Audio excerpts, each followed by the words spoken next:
My rant today, my daily take from HartmannReport.com is titled, "The Noble Lie Lives On in Crisis Pregnancy Centers as They Rake in Millions." Plato was the guy who founded this term, noble lie. This was 2,300 years ago. His noble lie had to do with the foundation and the philosophy of the city-state. You know, in other words, it was a mythology that would benefit, that would be told to people for their own good and for the benefit of the state. Well, I would say the noble lie lives on in these crisis pregnancy centers. These are places that do not offer abortion services. They do not offer contraception. They do not offer screening for sexually transmitted diseases. They basically just exist to try to talk women out of getting abortions. I plugged this into Neva.com. I think I've told you about this. This is a new search engine that I'm using pretty much exclusively now. They've got a great little app, iPhone app, which also works as a browser. You can install it in your other browsers, and they've got an AI, artificial intelligence driven search engine. So you plug a phrase into Neva, and their little AI thing, just like GPT, gives you an AI response, and then below that you get all the links. And so I plugged in crisis pregnancy centers into Neva.com, and this is what it said, quote, "Crisis pregnancy centers, CPCs, are anti-abortion clinics with a hidden agenda and part of an industry built on misleading pregnant people with scare tactics and lies. They are designed to look like real health centers, but their goal is to scare, shame, or pressure people out of getting an abortion and to spread lies about abortion, birth control, and sexual health. CPCs are dangerous, predatory organizations that are a risk to public health," end quote. I couldn't have said it better. That said, they and their affiliated groups hauled in about $4 billion last year. We have 1/5 of our states now are funding these groups to the tune of big bucks. Texas, for example, has given them $100 million a year for the last 2 years. Bill Lee, the governor of Tennessee, in his State of the State address, this was, I think, on Tuesday of this week, he said that the state of Tennessee should be giving $100 million to the crisis pregnancy centers in that state. A database compiled by Repo Action found that there are over 2,600 of these nationwide. There's far more than there are, abortion providers or even Planned Parenthood offices. Olivia Reisner is an investigative reporter for Mayday, and she for an article that was published 3 months ago in Ms. Magazine, she went to Indianapolis. Actually, she went to 5 of them, Indianapolis crisis CPCs. And, brought along a bottle of urine from a friend of hers who was pregnant so that her pregnancy test would be positive, to see what they had to say to her. And she said that the first noble lie that they told her, she didn't use the word noble lie, it's my phrase, but it's Plato's phrase really, but was that, quote, "Girls that get abortions end up with high suicide rates." It's not true. Not even remotely true. In fact, if anything, the opposite is true. She also was told that if she gets an abortion and then later has a child, quote, "she won't be able to fully love him because I'll always be reminded that I took away his brother or sister," end quote. That lie was followed by a series of lies that abortion will scar her fallopian tubes. That's a lie. That she'd risk bulimia. That's a lie. That she'd risk anorexia. That's a lie. That she would become infertile. That's a lie.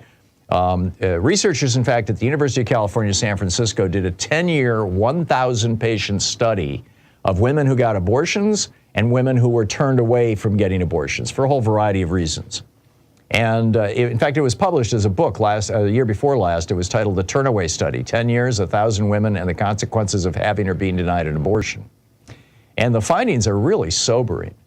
What they found was that women who were unwillingly forced to carry their pregnancies to term were, and these are all direct quotes, more likely to experience serious complications from the end of pregnancy, including eclampsia and death, more likely to stay tethered to abusive partners, more likely to suffer anxiety and loss of self-esteem in the short term after being denied abortion, less likely to have aspirational life plans for the coming year, and more likely to experience poor physical health for years after the pregnancy, including chronic pain and gestational hypertension. They also determined that being denied an abortion has serious implications for the child born of an unwanted pregnancy, as well as for the existing children in the family. And they found, supporting previous research, that women denied abortions were 4 times more likely to end up living below the federal poverty line. On the other hand, women who had an abortion are not more likely than those denied the procedure to have depression, anxiety, or suicidal ideation. We for the procedure. Pro-choice North Carolina compiled a list of the top 10 noble lies that CPCs in North Carolina were telling women. They were lie number one, abortion causes breast cancer. Lie number 2, you'll never have children if you have. Number 3, condoms don't work. Lie number 4, the abortion pill is dangerous. Lie number 5, birth control and emergency contraception cause abortions. Lie number 6, abortions causes permanent psychological and mental damage. Lie number 7, abortions cost more than having a baby. Lie number 8, surgical abortion can kill you. Lie number 9, you have plenty of time to make a decision.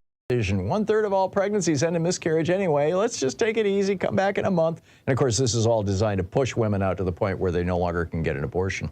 And lie number 10, your baby can already smell and hear you. All of these are lies, at least, early enough in a pregnancy to have an abortion. And the CPCs are growing increasingly sophisticated in their targeting women. This is Kylie Chung wrote for Jezebel, quote, anti-abortion groups are already taking advantage of digital platforms to spy on people, from funding and partnering with fertility apps that track people's periods to reportedly using mobile geofencing technology to bombard patients at or en route to abortion clinics with targeted anti-abortion propaganda ads. And then, earlier this week, this is what got me thinking about this and prompted me to write this op-ed. Just Tuesday of this week, 2 days ago, Tech Transparency Project broke the news that Google, in an apparent violation of their own terms of service, has been sending as many as 56% of women who Google, I'm looking for an abortion, where's an abortion clinic near me, send them to crisis pregnancy centers instead. A typical ad from these CPCs that was published in The Guardian yesterday showed the ad said, free abortion help, 100% confidential. Well, no, it's not help to get an abortion. It's help to not get an abortion, right? Also, the investigative reporting website Reveal reported last June, quote, Facebook is collecting ultra-sensitive personal data about abortion seekers and enabling anti-abortion organizations to use that data as a tool to target and influence people online in violation of its own policies and promises. And then also, because these organizations don't actually provide medical services, they're not covered by HIPAA. So when women come into these CPCs, they're asked to fill out a form with their entire, medical history, their sexual history, number of sexual partners they've had, whether they use drugs. None of this stuff is confidential. In fact, these organizations apparently share this stuff with each other. And, it could even be, this is one of the big concerns, this information could be handed off to like bounty hunters in Texas or even police in states that have criminalized leaving the state for an abortion. I mean, this is just incredible. Pregnancy is the only health condition where you can be lied to legally. I mean, if you have a broken bone, and there's nurses working in a lot of these CPCs, if you have a broken bone or you have cancer or hypertension or diabetes and your healthcare practitioner says, oh, don't worry about it, your bones will heal all by themselves. And, oh, cancer, hey, we can cure that with vitamin C. If that happens, you have a lawsuit on your hands, and that person could lose their license or even go to jail. But lying about pregnancy, lying about birth control, lying about abortion is perfectly legal in the United States. And like I said, 1/5 of all our states, all of them red states, are actually throwing hundreds of billions of dollars at these organizations. Right now, the only defense that American women have against these crisis pregnancy centers is knowledge. And that's why I wrote this op-ed, and that's why I'm encouraging you to read it at hartmannreport.com and forward it to everybody you know, because this is what we need to inform people of what's going on. It's 18 minutes past the hour. Is God gender neutral? And also, the GOP is trying to ban science. This is pretty breathtaking. I'll tell you about those things right after the break. Stick around. 18 minutes past the hour. In addition to bringing you the Thom Hartmann Program here on Free Speech TV and Video Media Online, we also have a whole set of ways you can interact with us and tools you can use to spread the word about the importance of democracy and the threats to it in our republic. First, there's your daily homework. Sue Nethercutt puts together a daily email newsletter that has a link to every story I discuss on the air, so you can find my sources and you can share them with your friends. It's free and you can sign up at thomhartmann.com. Second, I publish my daily take every day over at the hartmannreport.com website. That's also free if you want the daily 5 days a week rant in your inbox. No ads either. Third, we have the podcasts. There's the free 1-hour version of our daily show that's advertising supported. You can find that wherever you get your podcasts normally.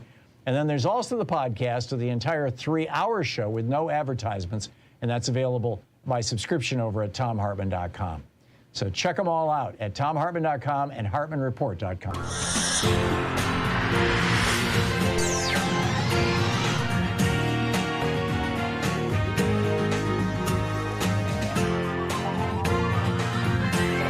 We say fight back!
This is from chapter 1, or from the introduction, actually. In 2016, 6% of Americans who were eligible to vote nominated Donald Trump as the GOP's presidential candidate. It was 8% for Hillary Clinton on the Democratic side. Trump went on to be elected president by 26% of eligible voters. The modern American oligarchs have largely stayed in power using three simple elements: explicit and overt racism, massive disinformation campaigns, and voter suppression. No ideas, no push for better schools, hospitals, airports, roads, or bridges, or reform of our health, energy, or financial systems. No promise of more and better jobs. None of these staples of past presidential campaigns can be found in pretty much any Republican advertising today. Instead, the public Republican message is all about race, or the subset of race, religion. Muslim stands in for brown Arab in GOP speak, and immigration, aka brown people from south of our border, and socialism. Meanwhile, Republican secretaries of state across the nation are vigorously purging voters from the rolls. Over 17 million, more than 10% of America's active voters, in just the 2016-2018 period, according to NBC News. After the 5 Republican appointees on the U.S. Supreme Court gutted the Voting Rights Act in 2013, 14 GOP-controlled states moved within a year, some within days, to restrict access to the vote, particularly for communities of color, students, and retired people. In North Carolina, for example, 158 polling places were permanently closed in the 40 counties with the most African-American voters just before the 2016 election, leading to a 16% decline in African-American early voting in that state. An MIT study found that nationwide, Hispanic voters wait 150% longer in line than white voters, and black voters can expect to wait 200% longer in line to vote. In Indiana, then Governor Mike Pence's new rigorous voter ID law caused an 11.5% drop in African-American voting. Students are suing for their right to vote, and retired people who no longer drive but care passionately about their Social Security and Medicare are being turned away at the polls by the hundreds of thousands because their driver's licenses have expired. The obvious failure of 40-plus years of Reaganomics and GOP policies to maintain a functional middle class in America has been a problem for the modern GOP. In 1974, for example, the GOP had outright control of only 7 states. The message, elect us and we'll help the rich people, just didn't generally resonate with American voters. It's the reason why, outside of the fluke elections of 46 and 52, Democrats controlled the House of Representatives outright for 3 generations, from 1933 to 1996, and controlled the Senate for most of that time.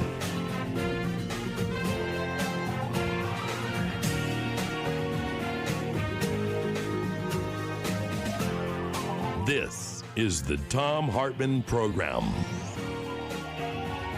Hey, are you ready for a really big show? I'm dating myself here.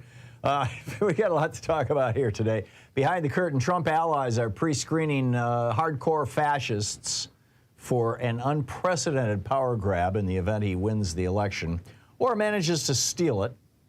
Also, why did NBC go along with lies about Social Security? And the Supreme Court gets a phony code of ethics. We'll talk about those things in the first hour of the program today. In the second hour of our program, Republicans are trying to cut food aid to children because, of course, that's what they do. Geeky Science. Science debunks Limbaugh's femi-nazis and the current GOP anti-woman push. And a crazy alert. Satan has seized control of the Macy's Thanksgiving Day parade. In the third hour of our program, Dean Obeidallah, that is Trump's dangerous mental decline a threat to America, and also how the media helps Trump. So we got a lot to talk about today. An awful lot to talk about. Starting now, Donald Trump is pre-screening loyalists for this unprecedented power grab. This is, to the best of my knowledge, this has never happened before. There's always some planning, some pre-planning when somebody wins an election. Most of it has to do with the most senior levels of an administration. People come in, when Bill Clinton was elected or when George W. Bush was elected, they had some sense of who was going to be their Secretary of Energy or Defense or Homeland Security or whatever it may be.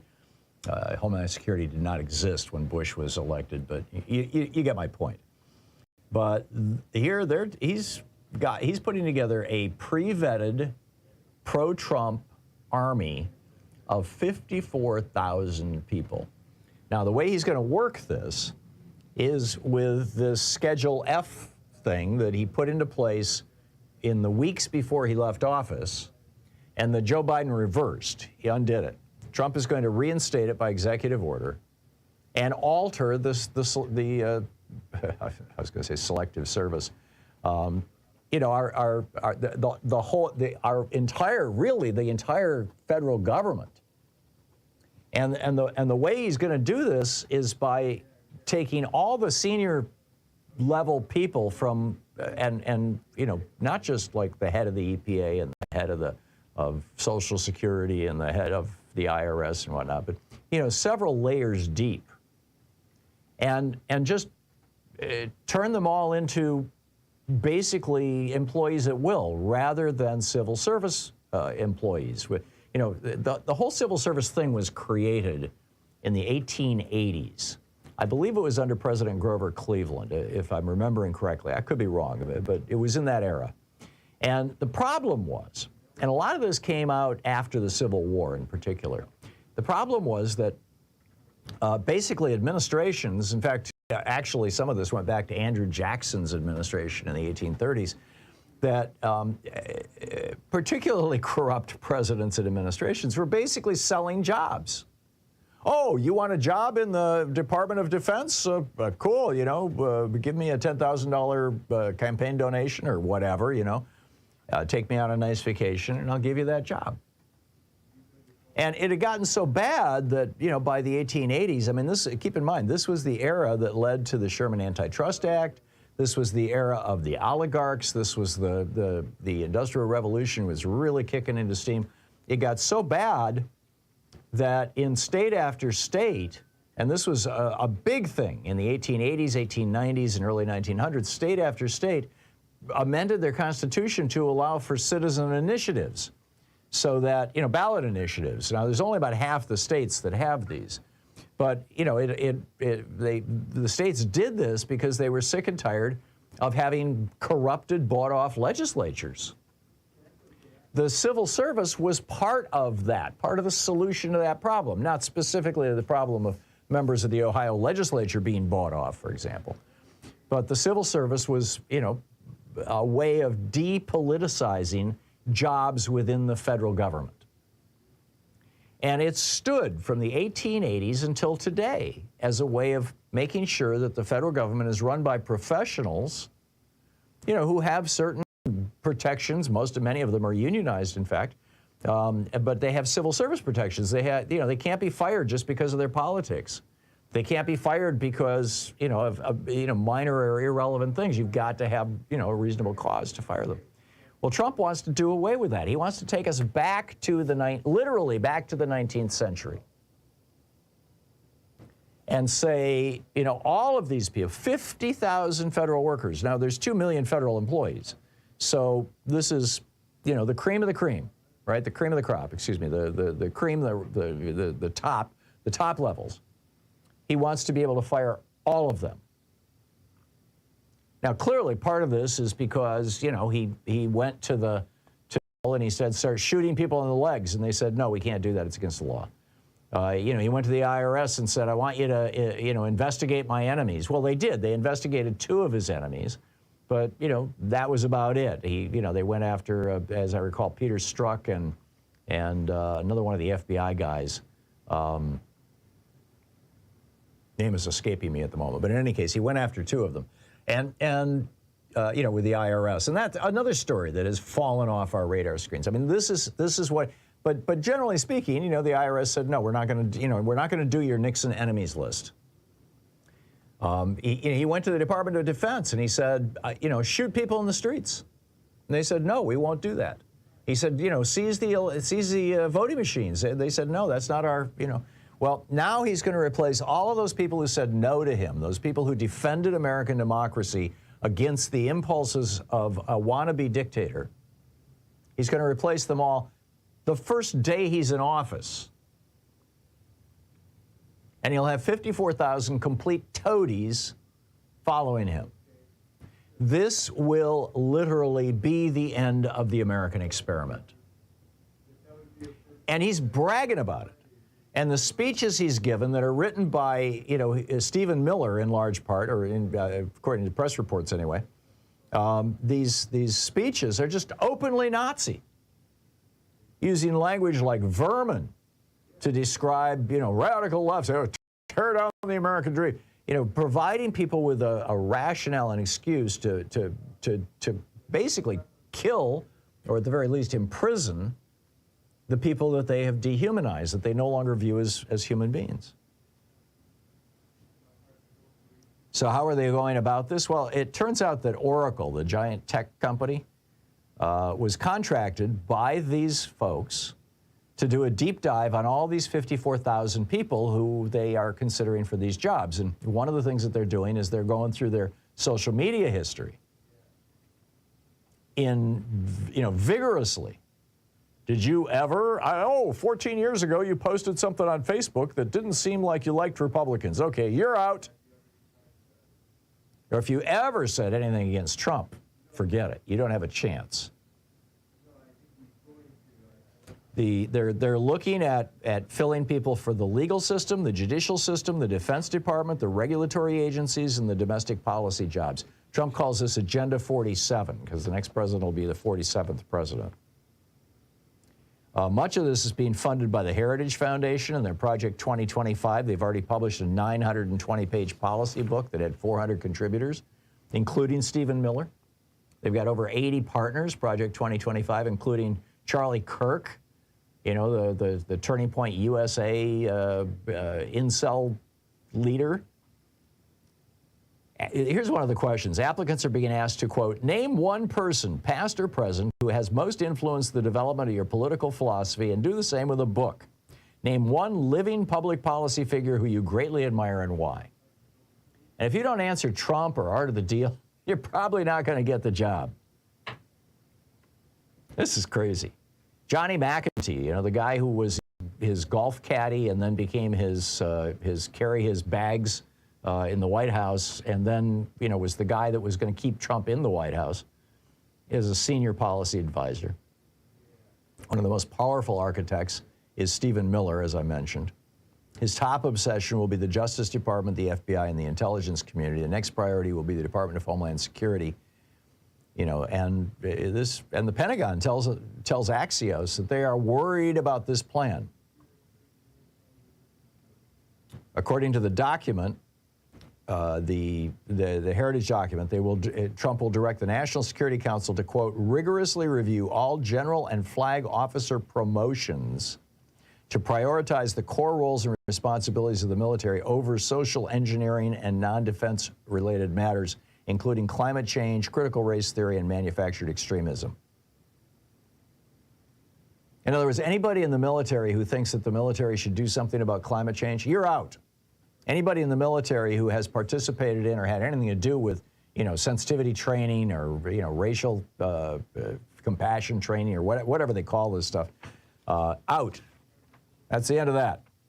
We're building an all-white military force, or at least an all-white power military force. It's amazing. And then Jenna Ellis, she testified this, going back, this is Dan Scavino, I'm sorry. Dan Scavino told Jenna Ellis, she has testified now, that Trump wasn't going to leave the White House on January 20th. He was just going to stay and say, try and stop me. But again, the military stopped him. That's why he's doing this. This is the Thom Hartmann Program. And once they put this program into place, you will never see another election in the United States that is not won by a Republican. This is the end of this is the end of the game.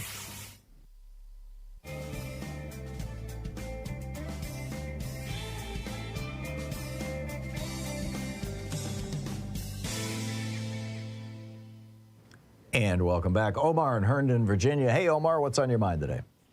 Tom, thanks for taking my call. Tom, the other thing I wanted to add down to your comment is Trump also wanted Berman, former CIA director, and Andrew McCabe audited, by the tax agency, the former director of the CIA, Berman. And he took his clearance, security clearance, off both of them. That's so correct.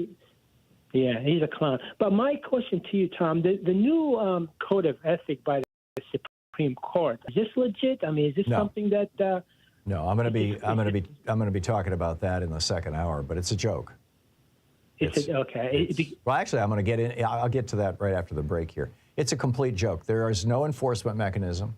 It's completely vague. All the wording is very, very vague. It's up to the individual Supreme Court justices to decide if they've broken the code. And they can ignore it if they want. There's, like I said, there's no penalty. There's no provision for the public to complain. There's no place where you can complain. The reason they're doing this is because the day after tomorrow, the United States Senate is going to hold a vote on subpoenaing. Let's see, it was the guy who was grooming Clarence Thomas, and there were two of the billionaires. Anyway, they're going to be subpoenaing Harlan Crow and somebody else. And they're going to be subpoenaing these guys. They're going to have the vote on Thursday. They tried to have the vote on Monday, or was it last Friday?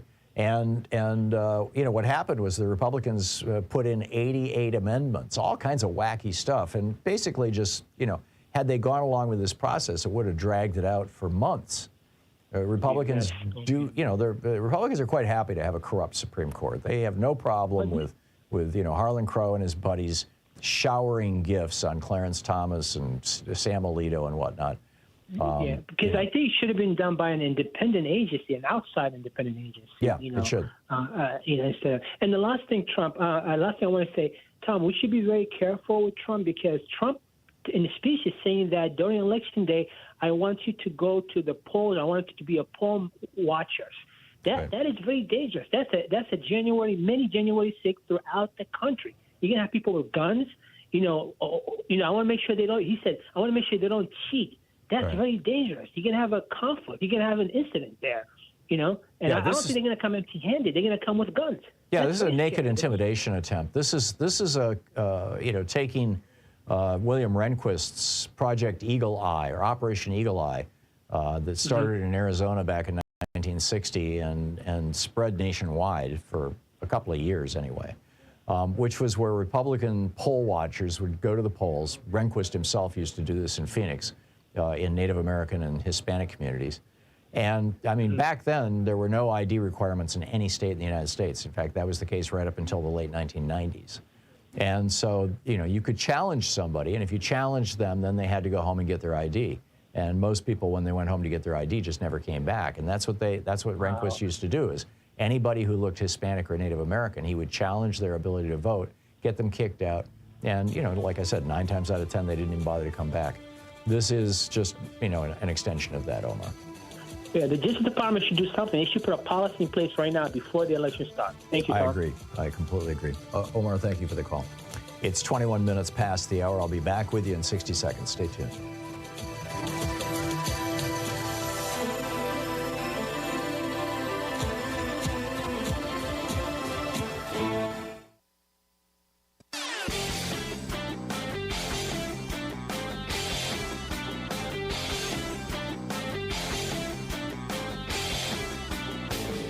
Change starts with you. You can be calling your Democratic or Republican representatives to let them know what you think by calling 202-224-3121. It's the Capitol switchboard. It'll get you right through to them.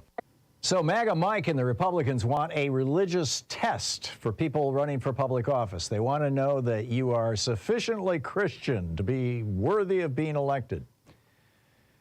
Right. MAGA Mike is one of these 7 mountain evangelicals. There are 7 domains where these dominionists believe that we need to have religion completely take them over. Education, religion, family, business, government and military, arts and entertainment, and the media. Seriously. This is not what Jesus was preaching when he said, give unto Caesar what is Caesar and unto God what is God's. This is the opposite, in fact, of what Jesus was teaching. It's the opposite of Matthew 25, where Jesus said the only way to get to heaven is by feeding the hungry, healing the sick, helping the poor. This is counter-Christian, anti-Christian, in fact. In fact, I think you could say it is the Antichrist's work. There's a piece about it over at HartmannReport.com. Check it out.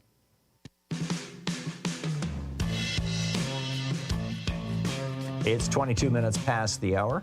And amazing. So the Supreme Court's new code of ethics is neither a code nor is it about ethics. That's the headline by Robert Reich over on his Substack today, and he is so spot on this. He points out that the Senate Judiciary Committee has a vote scheduled for Thursday to subpoena Leonard Leo and Harlan Crow. And this is something that the Supreme Court is very worried about. They do not want their sugar daddies to have to testify under oath before the United States Senate. Now, the Republicans in the Senate are doing everything they can to block this. Ted Cruz, John Cornyn are on the committee, on the Judiciary Committee, among others, and they're just trying to stop this because they're big fans of a corrupt Supreme Court. After all, it works to the benefit of their billionaire donors as well.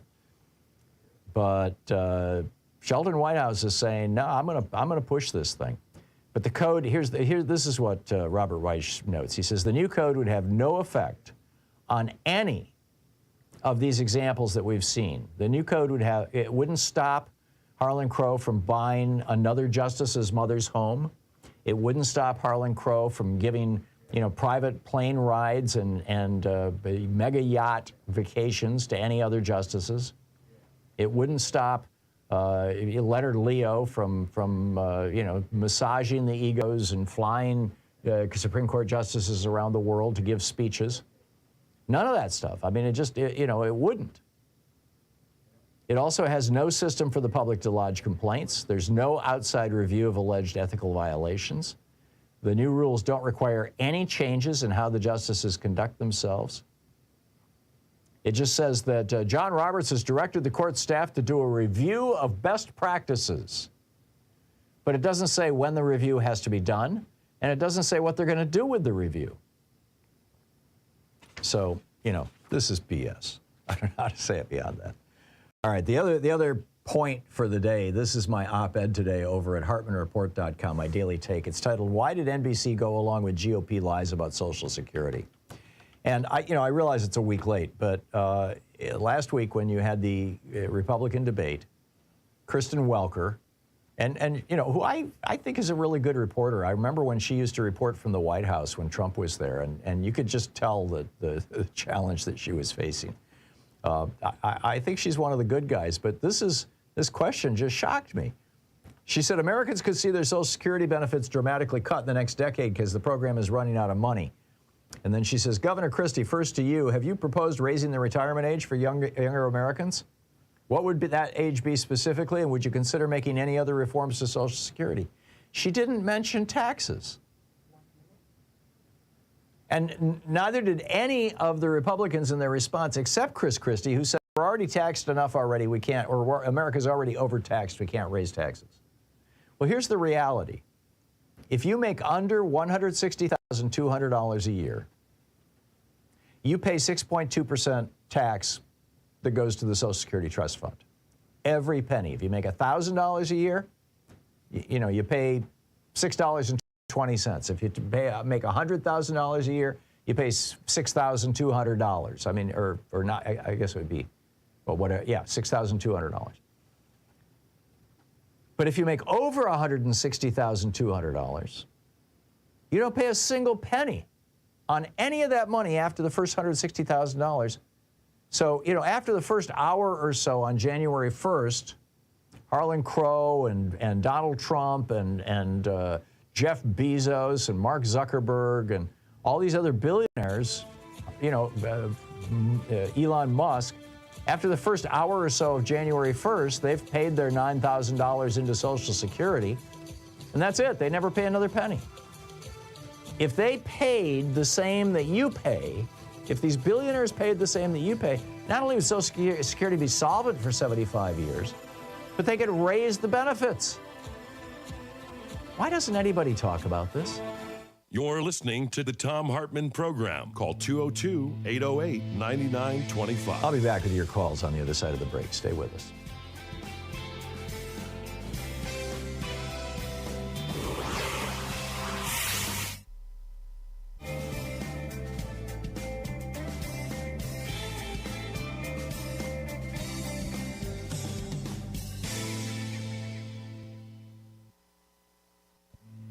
This is the Thom Hartmann Program. Wolf's Understanding Socialism. This is from the introduction. Socialism is a kind of yearning for a better life than what capitalism permits for most people. Socialist yearnings are as old as capitalism itself because they are its products. Where and when capitalism's problems and failings have accumulated criticism and critics, socialist voices have arisen. And so it is again now. Any serious discussion of socialism must begin by acknowledging socialism's rich diversity. Whatever particular aspect of socialism we choose to analyze, they need to be located within socialism's complexity. That avoids presenting one's own interpretation as if it were the entirety of socialism. In this book, I focus on the economic aspects of socialism, how it differs from capitalism in broad outlines. I'm more interested in socialist critiques of capitalism and their implications about socialist alternatives than in the particulars of the few early experiments in erecting socialist systems, USSR, People's Republic of China, and so on, that history so far offers. Finally, my own education and work constrain me to concentrate on Western Europe and North America. Some important aspects of socialism are thus not covered or discussed here. Yearnings for better lives, such as socialism proposes, are not new. In slave societies, the slaves hoped and dreamed of lives less hard and less out of their own control. Their yearning aimed to obtain freedom. They sought social change that would preclude any one person being the property of another. In feudal societies, the serfs, free in the sense that no one owned them, yearned for better lives too. Their subordination to lords included heavy labor and other burdens that they wanted lifted. They hoped and dreamed of a society in which they would not be bound to the land, the lord of that land, and the feudal dues of labor and subservience. The serfs mobilized in the 1789 French Revolution to demand liberty, equality, and brotherhood. In effect, the serfs had expanded on what the slaves had called freedom. In the American Revolution against British King George III, the revolutionaries were neither slaves nor serfs. They were mostly self-employed farmers, craftspeople, and merchants subject to a foreign feudal kingdom. They wanted liberty as individuals to pursue their dreams without hindrance from feudalism or monarchism, whether foreign or domestic. They added democracy to the goals advanced by the slaves and serfs before them. The different systems of slavery, feudalism, and small-scale self-employment produced people yearning for better lives. Eventually, each of those systems provoked revolutions. Many people then sought to break away from and go beyond those systems. The French and American Revolutions marked key moments in the social transformations of major pre-capitalist systems into capitalist ones. By capitalist system, we mean that particular organization of production in which the basic human relation is employer-employee instead of master-slave, lord-serf, or individual self-employment. The revolutionaries who wanted and built capitalism hoped and believed the transition to employer-employee relations of production would bring with them the liberty, equality, brotherhood, and democracy they had yearned for. The revolution's leaders promised to themselves and to the people they led that those goals would be achieved. But the transition to capitalist employer-employee relations that increasingly replaced the previous slave, feudal, and self-employment relations of production had unintended consequences. Capitalism soon proved to be different from what its revolutionaries had hoped. While it enabled some people to be more free and more independent than slaves, serf, or self-employed subjects of monarchies had been, it also seriously limited freedom, independence, and democracy for many. Capitalism betrayed many of the promises made by its advocates. It produced and reproduced great inequalities of income and wealth. Poverty proved to be as endemic as capitalism seemed equally adept at producing and reproducing both wealth and poverty. The capitalist rich used their wealth to shape and control politics and culture. Democratic forms hid very undemocratic content. The cyclical instability attending capitalism constantly threatened and hurt large numbers of people, and so on. Growing numbers of employees within capitalism began to yearn for better lives. They defined those yearnings first in the familiar terms of the earlier French and American revolutions: equality, fraternity, liberty, and democracy. They criticized a capitalism that failed to deliver those to most people and demanded social changes to achieve them. Many people still continue to want a better, softer, friendlier capitalism, where government regulates and intervenes to achieve more of what the French and American revolutionaries had yearned for and promised. They are also often self-defined as socialists. However, capitalism's development provoked another, different perspective that also called itself socialism. In that view, capitalism had not broken from slavery, feudalism, and monarchy nearly as much as its advocates had imagined. Slavery had master slaves, feudalism had lords serfs, and monarchy had king subjects as their key sources of their inequalities, lack of freedom, oppressions, and conflicts. The employer-employee relation of production and capitalism generated parallel problems. Capitalism installed monarchies inside individual workplaces, even as monarchies outside workplaces were rejected. Kings mostly disappeared, but inside workplaces, the owners or their designated boards of directors assumed king-like powers. The book Understanding Socialism by Richard Wolff.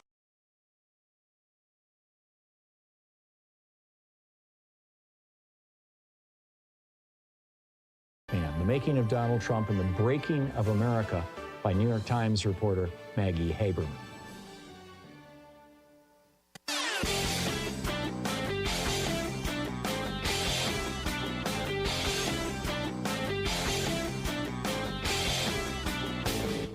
Did you know that every weekday we send out an email before the show giving you all the topics coming up so you can be fully informed and ready to interact with our program? Or that after the show we send out Sue's Stack, a list of every topic I've discussed along with clickable hot links to every source of information I've shared with you on the air? It's all completely free and available over at thom.tv, THOM.tv. Check it out. Welcome back. The news is just so wild today. All righty, let's pick up your calls here. Tyrone in Chicago. Hey, Tyrone, what's on your mind today? Oh, hey, Tom. How you doing? Good. Tom, I just want to say I want to do all I can to get Joe Biden back in office. But, Tom, my problem I have with President Biden is that he don't tell all the good things he do. You tell him more than he do. You don't never say too much about what he accomplished in his first year, his first term, I mean. Oh, he's saying it. It's just that the media is not reporting it. You know, he's been traveling around the country. I think last week he was in at least 3 different cities. He's been given some really great speeches. It's just that, you know, they just don't get carried in the media. We just, you know. And one more thing, you know, they talk about he's an unpopular president, but I talked to this guy who actually know about Poland. He said that the media, he said even CNN is not telling the truth on his popularity. Yeah. Well, there's 2 things about polling a year out. One is nobody's actually paying attention to the election. So those polls are meaningless. I mean, they're literally meaningless. They won't have any significant meaning until at least after the primaries, which is when people start paying attention, which will be late next spring.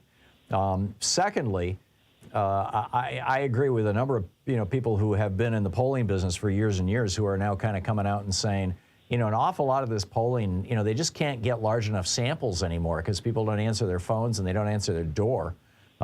They can't get large enough samples anymore, so they're taking small samples that are prone to large error swings and then filling in the blanks with guesses on what people would say. And so the polling is number one, meaningless because of the point in time, and number 2, meaningless because polling itself is getting less and less reliable. So the ultimate poll, Tyrone, is the election, and we just saw that last Tuesday. Nobody was predicting that there was going to be these huge Democratic sweeps, and that Republicans would get so badly beat by in large part because of the abortion issue. I think if that was known. You would have seen Presley down in Mississippi probably change his position on abortion. Although I don't know, maybe it's maybe he's just dug in because of his religion or something. But I think that you would have seen more activity than we did see if that was happening. Tyrone, thanks for the call. Maurice in Bellwood, Illinois. Hey, Maurice, what's on your mind today? I was saying how the immigration crisis has definitely put the spotlight on how African Americans feel about the immigration in Chicago, because we're very pissed about how that's playing out. So we're not as liberal as our white counterparts on that. So I think you should, face that, number one. Number 2, I guess we feel more like Barbara Jordan did Clinton, campaign. What do you mean? Administration. Barbara Jordan, she said limit immigration. That was the Barbara Jordan, the black congressman from Texas. I'm pretty sure you've seen him be versed on some matters. Yeah. I don't know about African Americans. Did you see, Maurice, that the Biden, number one, has authorized building more wall, and number two, has asked Congress for billions of dollars to deal with the immigration problem? And I'm not talking about bringing more immigrants in. I'm talking about sending more immigrants out. The Republicans are refusing to go along with it. You know, it's been at least 2 decades now that Democrats have been regularly saying we need to reform our immigration system because it's an absolute screaming mess. And Republicans have said, we like the mess. It pisses people off and it makes them vote against Democrats. So we're going to refuse to go along with you on any effort to change our immigration system. Well, I think it's a good thing that it happened because let America know where African Americans really feel about the immigration and how it you know, how, especially in Illinois and Chicago, have we been shortchanged. I know you don't care. That's been the problem with elites in the Democratic Party. No, I totally get it. And, you know, you've got, in particular, Chicago's really taken a big hit. You've got tens of thousands of immigrants who have been shipped into Chicago from southern states, you know, by red state governors. And the same thing is happening in New York, and Eric Adams is dealing with a real crisis. And yeah, but but the problem is that they always find a way to get money for other groups versus the Black American group. It's just shocking how the party does that. It's been that way for years. No, I get it. I get it. And and you've got a whole bunch of you know, people pumping out. This was actually one of the main messages in 2016 that the Russian trolls were pumping out, was, you know, basically saying to black people that you know, white people are more interested in Hispanics than you. That was literally, that was maybe their number 2 or number 3 message. And it continues. It continues. And, you know, I get it. I totally get it. There's proof to it, but there's proof to it when you find money for them. Yeah, I don't care about the AI and the trolls and all that. The fact is they found millions of dollars to support immigrants, but when it comes to the disparity in the black community, so if millions of dollars could be found for the black community in Chicago, how should it be spent? It could have been used. How about ex-offenders that the Biden and Clinton with that Biden crime bill messed over? How about we could start there? Fix that wrong. All right. That would be a big fix. Because what would you do for ex-offenders? Another thing, stop HUD from saying you can't get housing, because if you're ex-offender, you can't move in. Yeah. They have that rule. I know you know elitists says you guys aren't aware of all that because you guys have a different agenda. Yeah, ex-offenders can't move into certain Section 8 or housing because of a strike they have against them. So we can start there. I did not know that. That's a good suggestion. Okay, Maurice, thank you very much for that. Patsy in Shelbyville, Texas. Hey, Patsy, what's on your mind today? Patsy? Going once? Going twice? Mark in Valley, Washington. Hey, Mark, what's on your mind today? Well, first off, Republicans like having the best government money can buy. Yes, my point. That ethics code, that's just smoke and mirrors. I knew that as soon as they released it. Yeah.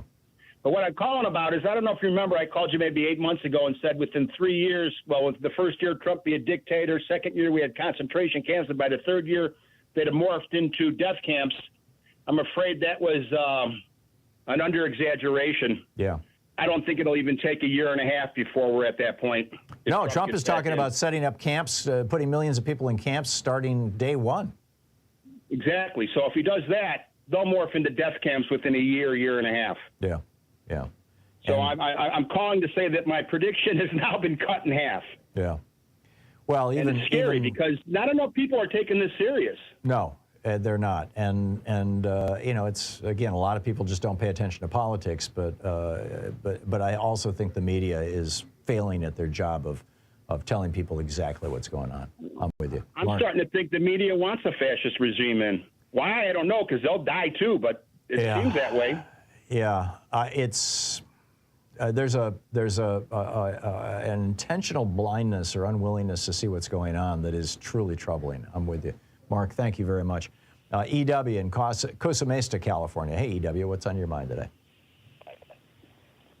Hi, Tom. I'm sorry to bother you. I tried to ring last week. Remember when Biden was in Iowa and trying to recruit or talk to the rural areas? Mm-hmm. Well, he only got like maybe 30 seconds of coverage on that, and they didn't do anything else because your party has a lot to offer, you know, in the rural areas. They got like recycling of waste. They got the green energy for windmills and solar panels to provide an alternate source of income for the rural areas. They could put grants for the rural hospitals to get more doctors out there, you know, and then, if they serve maybe 4 years out there to raise their tuition. They got a lot to offer, but I don't hear anything, you know. Mm-hmm. I know they're focused right now on the abortion issue, but you got more to offer besides that. And like they say, all politics is local, and you need to communicate that to the local people. Yeah. Because, in the Hate Monger novel, or not novel, nonfiction, Stephen Miller was asking, what's this guy, how to get Trump elected, and the guy said that there's two ways to get elected. You got hope and you got fear. Obama won on hope. Trump won on fear. And we got to bring the hope back. And they got to get the message out that there is hope out there. You know, everybody's in fear right now. Yeah. Well, it's also there's also a real economic, there's an unfortunate economic reality right at the moment, and that is that 42% of Americans right now are experiencing economic difficulties. That number was only 34% in 2020, in large part because we were pouring money into people to try to deal with the COVID pandemic. But as we've dialed back that COVID money, people are being thrown back into, if not poverty, then certainly into penury, into economic difficulty. And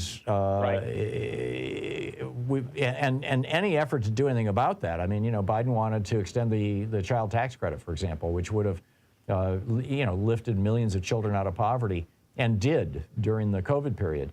And the Republicans just refused to go along with it. They know that if they can make the economy really suck, it increases the chances that a Republican will be elected president in 2024.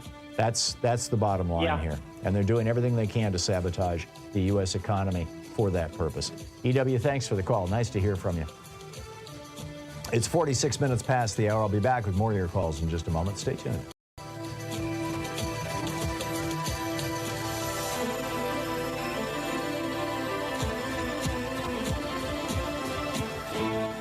You're listening to Thom Hartmann. Visit thomhartmann.com for audio and video archives. Speaking the truth, the right-wingers on the Supreme Court would really rather you didn't know all about.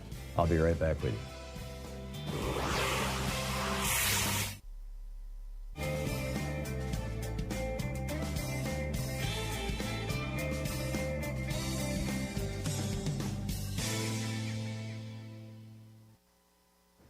And welcome back. Dean in Los Angeles. Hey, Dean, what's on your mind today? Good morning, Tom. It's been a while. I actually, in regards to, I often hear remarks now of how dangerous it would be if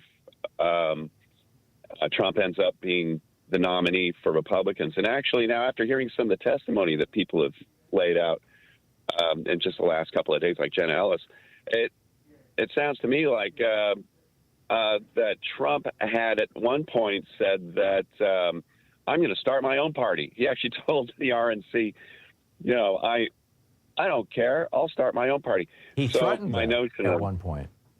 Yeah. He called up my feeling is Ronna McDaniel and threatened her. Right. That was Ronna McDaniel. And so that had me think over the last few days.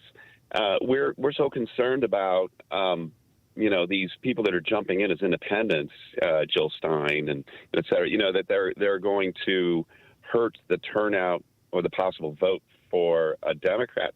And my thought was, if Trump goes to the point where he gets tossed into jail, or if the Republican primary turns out, oh gosh, we just can't have Trump run, he'll start his own independent party. And my feeling is he could very easily split the Republican vote. He could, and it would probably be a good thing for the Democrats if Trump did that.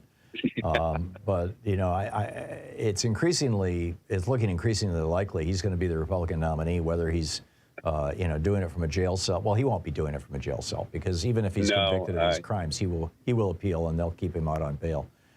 Yeah. As much as I'd love to see Secret Service standing outside his cell, I doubt that'll be the case. But I also don't think that it would be such a bad thing if he were the nominee. If he were the Republican nominee? It's rolling the dice a bit, but I have a feeling that it would just be too much for your average conservative to stomach. Like, God, I can't vote for this.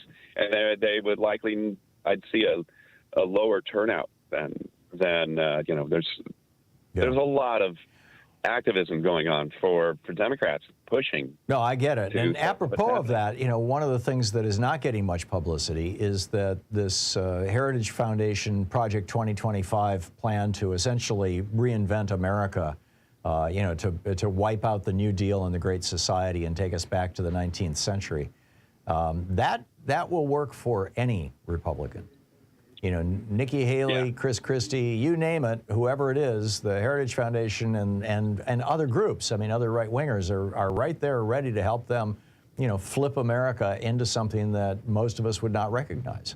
The last, our media pundits will be out there, and I hope media pundits out there will pin them down and say, so, do you support this? Right. Here's what's in it, and get them on record. Yeah. But, I doubt you'll see that much. But none of that is happening. The truly bizarre and awful things that they have in mind that they're planning for the future. Basically, doing away with the civil service or a large chunk of it. Changing our libel laws. For example, so that we can end up with the media like Vladimir Putin has. Those things are just not discussed. It's crazy. Dean, thank you for the call. Spot on. It's 10 minutes before the hour. I'll be back with more of your calls in 60 seconds. Stay tuned.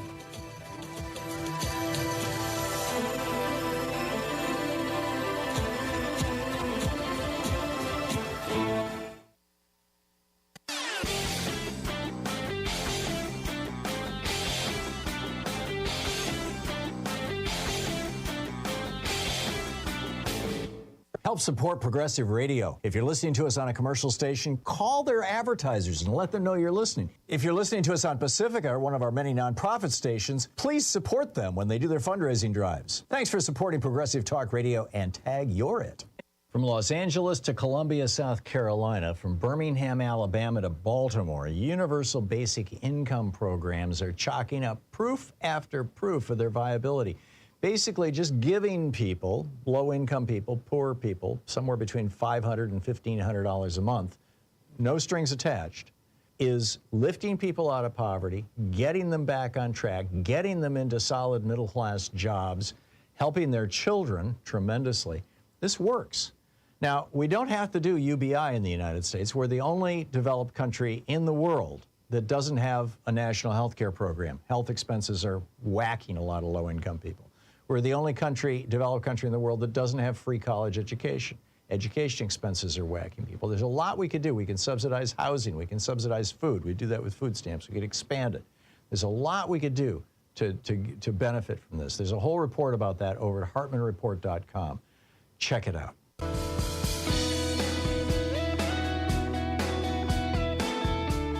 Welcome back. 52 minutes past the hour. Bill in Richmond, Virginia. Hey, Bill, how's our favorite Republican propagandist doing today? Doing quite well. I'm up here in a state rather than Virginia. I'm up here in Indiana for a couple days. Okay, so what's on your mind? Listen, I want to ask you a question, and I usually, when I tell the screener something, I stick to it, but this is something you've said before. this thing about not having Social Security taxes on people making over $160,000, why haven't the Democrats? I've never seen that proposed by the Democrats. Really? And I'm kind of a limited government low tax person, but that to me is the most obvious thing I've ever seen. Yeah, I agree. Hang on just a second. Let me, here we go.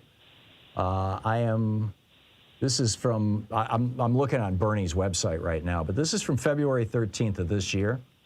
And as Republicans threaten cuts to Social Security and other essential federal programs, Senators Bernie Sanders, Elizabeth Warren, along with Representatives Jan Schakowsky and Val Hoyle in the U.S. House of Representatives, introduced legislation that would expand Social Security benefits by $2,400 a year and ensure Social Security is fully funded for the next 75 years, all without raising taxes by 1 penny on over 93% of American households that make $250,000 or less. Basically, they're talking about lifting the cap. This was co-sponsored by Senator Sanders, by Senator Warren, by Senator Schakowsky, or by Representatives Schakowsky and Hoyle, but also by Sheldon Whitehouse, Jeff Merkley, Chris Van Hollen, Alex Padilla, Kirsten Gillibrand, Cory Booker, Tina Smith, Ed Markey, 25 co-sponsors in the House, Alma Adams, Jamal Bowman, Cory Bush, Troy Carter, Greg C. I'm not going to go through the whole list here, but there's a whole bunch of them. Okay. And I mean, and they do this every year. Every single year, the Democrats propose this, and every single year, the Republicans go, nope, we're going to block that. Well, okay. You can look it up. Oh, no, I believe you. I've never questioned your veracity on anything. I might not agree with it, but the other question I've got is this, and this is something I was talking to somebody up here in Indiana. They used to have a senator, Birch Bayh, a Democrat. I remember His him. son, I think, ran for Senate. Yeah. Why are there no more Democrats around like Birch Bayh? And for that matter, why are there no more Democrats around like JFK or Bill Clinton? What do you mean? Because my question would be, he brought up this, that JFK and Clinton would not be nominated by the Democratic Party now based on what their philosophies were, their actions were. And I didn't argue the point but I'll ask your opinion. Do you think that's true? I don't. I think that Joe Biden is kind of a JFK Democrat. I mean, that was the critique of him, was that he was too middle of the road. Well, the critique though comes from the left of the Democratic Party, correct? Yeah. Well, here's John Kennedy. Sean, if you can bring up my computer here. This is John Kennedy speaking, specifically to that issue. Whoops, hang on just a minute. I just lost there we go. What do our opponents mean when they apply to us the label liberal? If by liberal they mean, as they want people to believe, someone who is soft in his policies abroad, who is against local government, and who is unconcerned with the taxpayer's dollar, then the record of this party and its members demonstrate that we are not that kind of liberal. But if by a liberal they mean someone who looks ahead and not behind, someone who welcomes new ideas without rigid reactions, someone who cares about the welfare of the people, their health, their housing, their schools, their jobs, their civil rights and their civil liberties, someone who believes that we can break through the stalemate and suspicions that grip us in our policies abroad. If that is what they mean by a liberal, then I'm proud to say that I'm a liberal. There you go. Okay. Well, I understand what you're saying, and I'm not trying to say it's rhetoric, but it does sound like a campaign speech, to be honest. Well, it was. It was in 1960 before the Liberal Party of New York City. But, I don't think that, Bill, we'll have to do this in a future conversation, but I would defy you to find any of the Democratic policies, the major Democratic policies right now, that are opposed by Republicans, that are not supported by more than at least 75% of the American public. Bill, I got to run, but there's your homework. You're listening to Thom Hartmann. In addition to bringing you the Thom Hartmann Program here on Free Speech TV and Video Media Online, we also have a whole set of ways you can interact with us and tools you can use to spread the word about the importance of democracy and the threats to it in our republic. First, there's your daily homework. Sue Nethercutt puts together a daily email newsletter that has a link to every story I discuss on the air, so you can find my sources and you can share them with your friends. It's free and you can sign up at thomhartmann.com. Second, I publish my daily take every day over at the hartmannreport.com website. That's also free if you want the daily 5 days a week rant in your inbox. No ads either. Third, we have the podcasts. There's the free 1-hour version of our daily show that's advertising supported. You can find that wherever you get your podcasts normally. And then there's also the podcast of the entire 3-hour show with no advertisements, and that's available by subscription over at thomhartmann.com. So check them all out at thomhartmann.com and hartmannreport.com.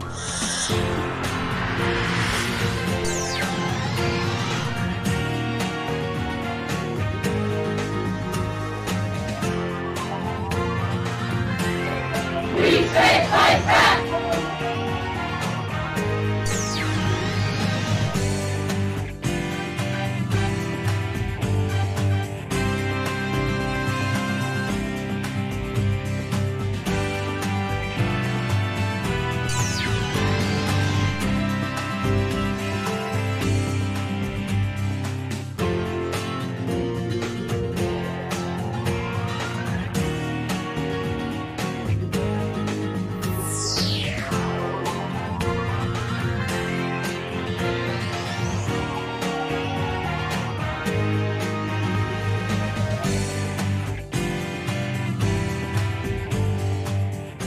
Our book today in the Thom Hartmann Book Club is Defying Hitler by Sebastian Haffner, a memoir. This is from chapter 17, about a little more than a third of the way into the book. At first, the revolution only gave the impression of being an historical event like any other, a matter for the press that might just possibly have some effect on the public mood. The Nazis celebrate January 30th as their day of revolution. They are wrong. There was no revolution on January 30th, 1933, just a change of government. Hitler became chancellor, by no means the Führer of the Nazi regime. The cabinet contained only 2 Nazis apart from him. He swore an oath of allegiance to the Weimar Constitution. The general opinion was that it was not the Nazis who had won, but the bourgeois parties of the right, who had captured, in quotes, the Nazis and held all the key positions in the government. In constitutional terms, events had taken a much more conventional, unrevolutionary course than most of what had happened during the previous 6 months. Outwardly also, the day had no revolutionary aspects, unless one considers a Nazi torchlight procession through Wilhelmstrasse or a minor gunfight in the suburbs that night as signs of a revolution. For most of us outsiders, the experience of January 30th, 1933 was that of reading the papers and the emotions we felt while we were doing so. The morning headline was, "Hitler called to president." That produced a certain nervous, impotent irritation. Hitler had been called to the president in August and November. He had been offered the vice-chancellorship and then the chancellorship. Both times he had set impossible conditions, and both times there had been solemn declarations, "Never again." Each time, "never again" had lasted exactly 3 months. Hitler's opponents in Germany at that time suffered from a compulsive urge to offer him everything he wanted, indefatigably, and at an even cheaper price. Indeed, to press it upon him. It's the same now with his opponents outside Germany. Again and again, this appeasement was formally renounced, and again it gaily reappeared at the crucial moment. Just so today. Then, as now, one's only hope was Hitler's own unreasonableness.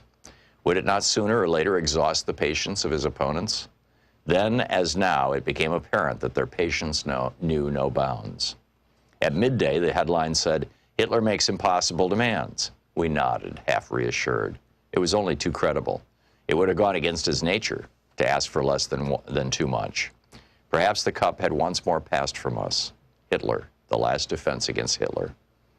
At about 5 o'clock, the evening papers arrived. Cabinet of National Unity formed Hitler Reichschancellor. I don't know what the general reaction was. For about a minute, mine was completely correct. Icy horror. Certainly this had been a possibility for a long time. You had to reckon with it. Nevertheless, it was so bizarre, so incredible to read it now in black and white. Hitler Reichschancellor. For a moment, I physically sensed the man's odor of blood and filth, the nauseating approach of a man-eating animal, its foul, sharp claws in my face. Then I shook the sensation off, tried to smile, started to consider, and found many reasons for reassurance. That evening, I discussed the prospects of the new government with my father. We agreed it had a good chance of doing a lot of damage, but not much chance of surviving very long. A deeply reactionary government with Hitler as its mouthpiece. Apart from this, it did not really differ much from the two governments that had succeeded Bruning's. Even with the Nazis, it would not have a majority in the Reichstag. Of course, that could always be dissolved, but the government had a clear majority of the population against it, in particular the working class, which would probably go communist now that the Social Democrats had completely discredited themselves. One could prohibit the communists, but that would only make them more dangerous. In the meantime, the government would be likely to implement reactionary social and cultural measures with some anti-Semitic additions to please Hitler. That would not attract any of its opponents to its side. Foreign policy would probably be a matter of banging the table. There might be an attempt to rearm. That would automatically add the outside world to the 60% of the home population who were against the Hitler government.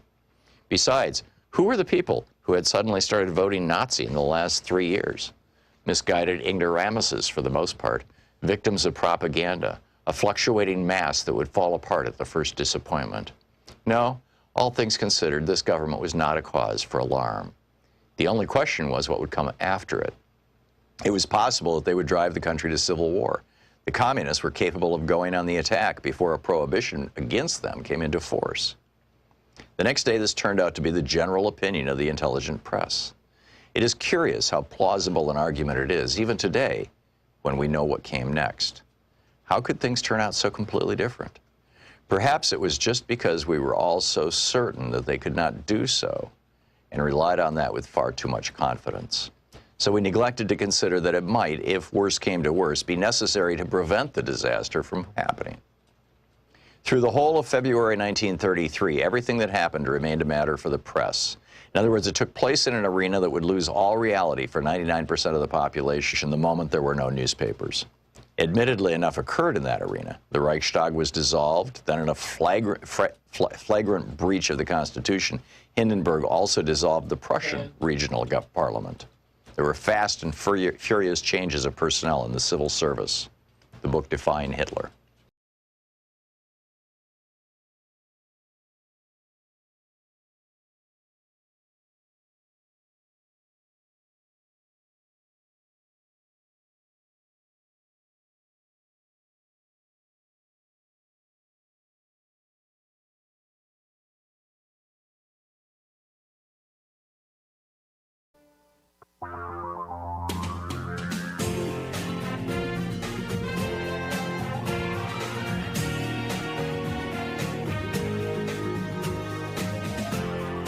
This is the Thom Hartmann Program.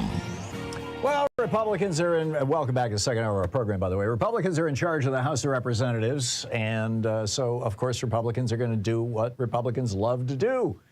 Take food out of the mouths of children. Seriously. There's a program called the Special Supplemental Nutrition Program for Women, Infants, and Children. It's typically known as WIC, W-I-C, as in Women, Infants, and Children. And because the aid that was being provided to Americans in 2020, 2021, and much of 2022 through the American Rescue Plan, Joe Biden's 2021 American Rescue Plan, some of the remnants of the programs that were left over from the pandemic itself, but mostly the American Rescue Plan, because much of that aid is now expired. In fact, most of it expired in the last 2 months. What we're seeing is more economic hardship among Americans. Over 40% of American families report that they're having trouble paying their bills right now. Over a third of Americans have, substantial credit card balances that they see no possibility of paying off in the near future. And so, as a result of this, the WIC program, which is for new mothers, it's for women who have just given birth or are about to give birth, but principally for new mothers and their children. single or married. This program is really starting to have a lot of demands put on it because all these other programs that provided, the $600 a month that was, that Bernie got in there in 2021, the child tax credit, $3,000 a year, as I recall, those have all expired. And so in just the last 2 months, there have been more than 600,000 women with infant children who have applied for WIC benefits. So the Biden administration sent a letter to Mike Johnson, to the Republican leader of the House of Representatives, MAGA Mike, saying, we've got 600,000 low-income women here who can't afford to feed their children, and we'd like some money for food. And the Republicans, the House Republicans, had a counter proposal. Instead of giving you $1.4 billion, we would like to reduce WIC funding by $185 million. We would like to cut it, to $800 million less than what the Senate is proposing, in fact. In addition to that, there is a fruit and vegetable benefit. I'm not talking about, the supplement they advertise on TV. This is, money that is, and it's not a lot of money. It was $25 to $49, depending on how poor and broke you are, per month, as an added benefit to WIC mothers to buy fresh fruits and vegetables, to encourage them, and the money can only be spent on fruits and vegetables, to encourage them not to feed their kids junk food because, we've got this childhood obesity crisis right now and a childhood diabetes crisis right now, and the result of it is, or the cause of it is that children are not eating fresh fruit and vegetables, they're eating processed foods. They're eating basically junk food. And so this was part of Biden's American Rescue Plan, and for the last 2 years, these WIC benefit children have been getting between, or their families, their mothers have been getting between $25 and $50, $49 every month, specifically to buy fruit and vegetables. The Republicans are proposing to cut that down to $11 a month.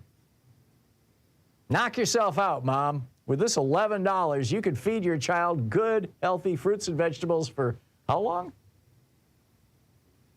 And then next month you can do it again. Maybe they're going to have 2 days worth of fruit and vegetables, maybe 3. One of the goals of the program, by the way, is not entirely altruistic. It's not, the reason the Democrats put this together wasn't because they just thought, hey, wouldn't it be a cool idea to throw some money at low-income women who have children? Or to encourage people to have children. This is the old Ronald Reagan meme.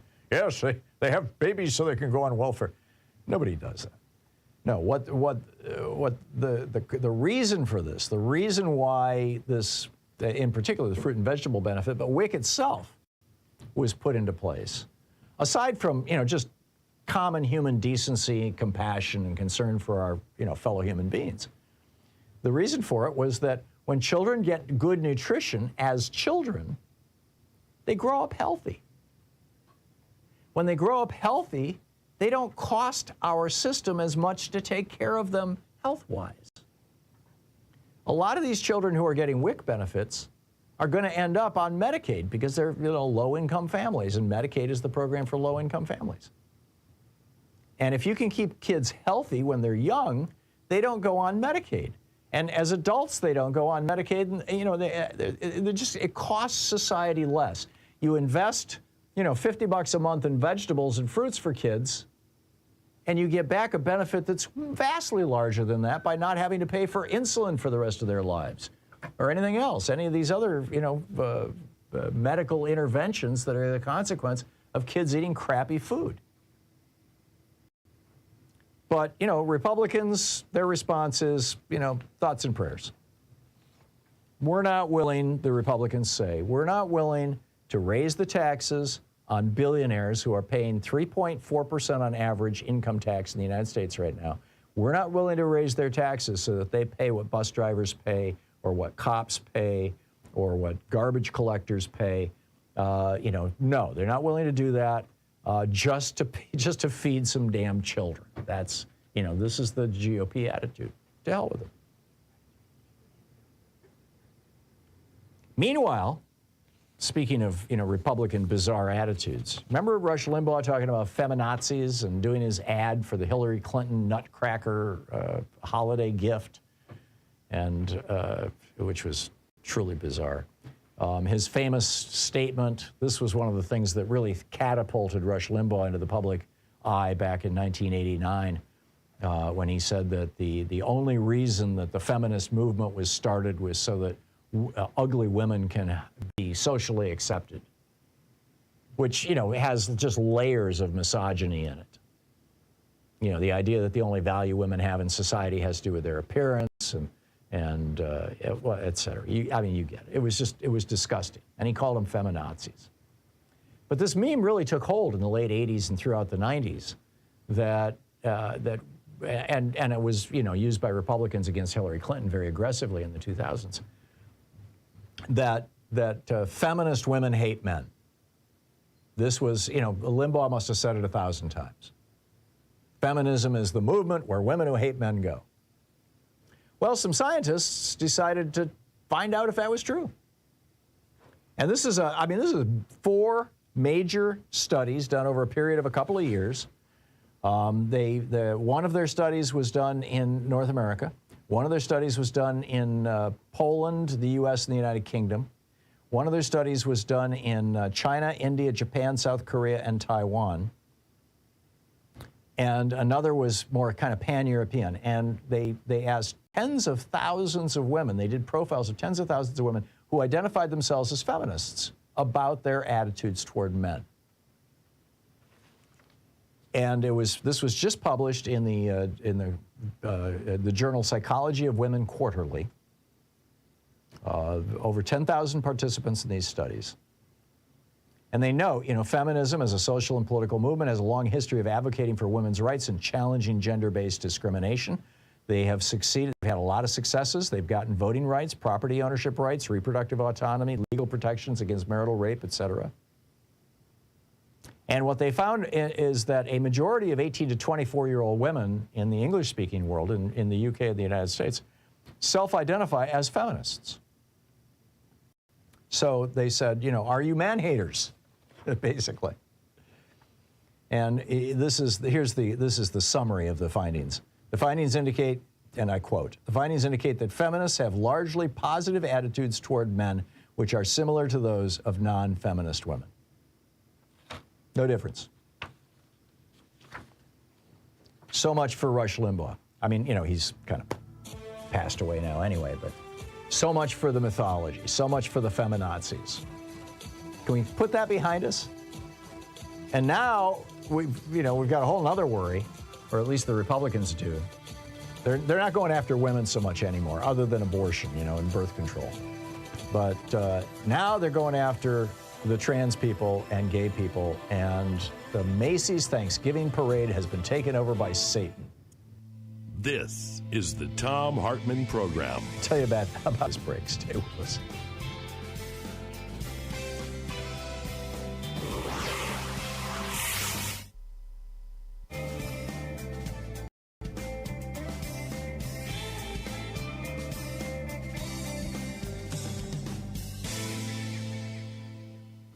And welcome back. Red state conservatives are dying thanks to the people they vote for. That's the headline over at smirkingchimp.com. And it's just a remarkable story. It's based on a study that was actually done and published in the Washington Post. And here's some of the results. This is basically the meme, the story here, is that Republicans are, well, I'll quote it. Republicans are quietly at war with their own constituents and have been for decades. One study the Post cites estimates that roughly 1 in 5 Ohioans will die before they turn 65. This is a similar life expectancy to representatives of Slovakia and Ecuador, which are poor countries. They looked at Ashtabula County, Ohio. And, a totally very red county, one of the reddest counties in the red state of Ohio. And this is what they found, quote, but Ashtabula residents are much more likely to die young, especially from smoking, diabetes-related complications, or motor vehicle accidents, than people living in its sister counties in Pennsylvania and New York, states that have adopted more stringent public health measures. Pretty straightforward stuff. The primary difference, Democratic versus Republican lawmakers and leaders. Democratic states, they write, have enacted legislation to protect public health, including measures like seatbelt laws, high tobacco taxes, more generous Medicaid, and safety net benefits. Ohio and other Republican states have not. The Post cites a study by Elena Mira, a health economics and policy professor at the Harvard T.H. Chan School of Public Health, in which she looked at geographic disparities in premature mortality over recent decades. And she said, it's not just geography, it's politics. People are dying young in red states because of Republican policies. She writes, quote, health disparities across states may arise from long-run changes in state policies or health investments, including things like anti-smoking policies, expansions of Medicaid, which, by the way, there's 12 Republican-controlled states now, 12 red states, where they still have not expanded Medicaid, even though the federal government pays 90% of it. These Republican governors, don't want their citizens to have health care, especially in the red states that have large black populations. And that's, of course, one of the main reasons why. This all goes back to Frederick Hoffman. But that's kind of another rant. But anyhow, they go on to point out anti-smoking policies, expansions of Medicaid, income support, and norms around health behaviors. In other words, the kind of investments blue states like California, Pennsylvania, and New York have made are saving lives and extending lifespan. And the refusal to make these kinds of investments, because it might mean raising taxes on rich people in the states, the refusal to make these kind of investments is why poor people in these states are dying young. This is from the study. Today, people in the South and Midwest, regions largely controlled by Republican state legislators, have increasingly higher chances of dying prematurely compared to those in the more Democratic Northeast and West, according to the Post's analysis of death rates. The Commonwealth Fund determined that maternal death rates are 62% higher in red-controlled, abortion-restricted states than in abortion-access states. 28 deaths per 100,000 versus 17 deaths per 100,000. It's incredible. Just incredible. We'll be right back.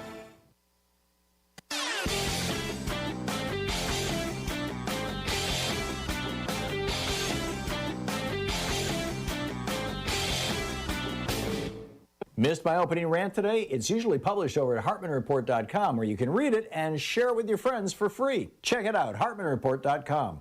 So a lot of people are wondering, why is it in America that we can't have nice things? Why don't we have, the same things every other democracy has? Every other democracy in the world has a national health care system of some form, and everybody is covered. We don't. We've got 27 million uninsured people and over 100 million underinsured people. Why is that?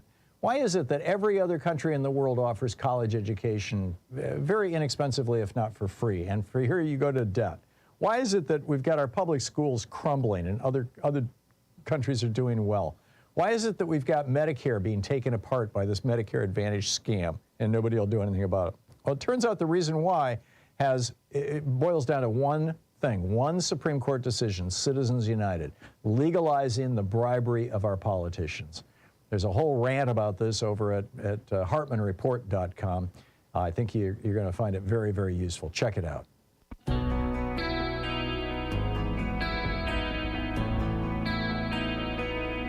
"21 minutes past the hour." Well, the million moms. 1 million moms, this is another one of these right-wing crackpot groups, are just hysterical. Totally maybe I shouldn't use that word to describe women. I realize it's often used in a sexist term, but let's say they're very upset that there are going to be 2 trans people, or actually I'm not even sure they're trans, they're just non-binary. Justin David Sullivan, who is a Broadway actor who is playing in the Anne Juliet Broadway show right now, And Alex Newell, who is also the star of a Broadway musical, this one's called Shucked, both call themselves non-binary people.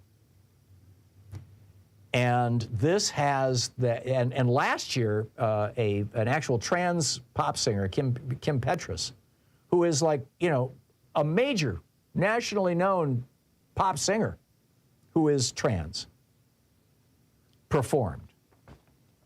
And they got the Million Moms got 16,000 signatures on a petition begging New York City to ban these non-binary people. We want the only people we want on the floats or in the parades are people who are and call themselves and identify as being men, straight men, or women, straight women. No gays, no lesbians, no trans people, no bisexuals, none of those folks on the parades. We can't tolerate this. They said that because of these two people, because of Justin David Sullivan and Alex Newell, by the way, two people, there's going to be 16 featured character balloons, 26 floats, 32 novelty balloons, more than 700 clowns, 12 marching bands, 9 performance groups, members of 5 Broadway productions, and it goes on and on. But holy cow, there's two people who aren't, it's not like they're going to be carrying signs saying, hey, I'm non-binary. They're just going to be there. But oh my God, we can't even tolerate their existence. This is what's called hate. Let's be very clear about this. This is what's called hate. This is action based on hate.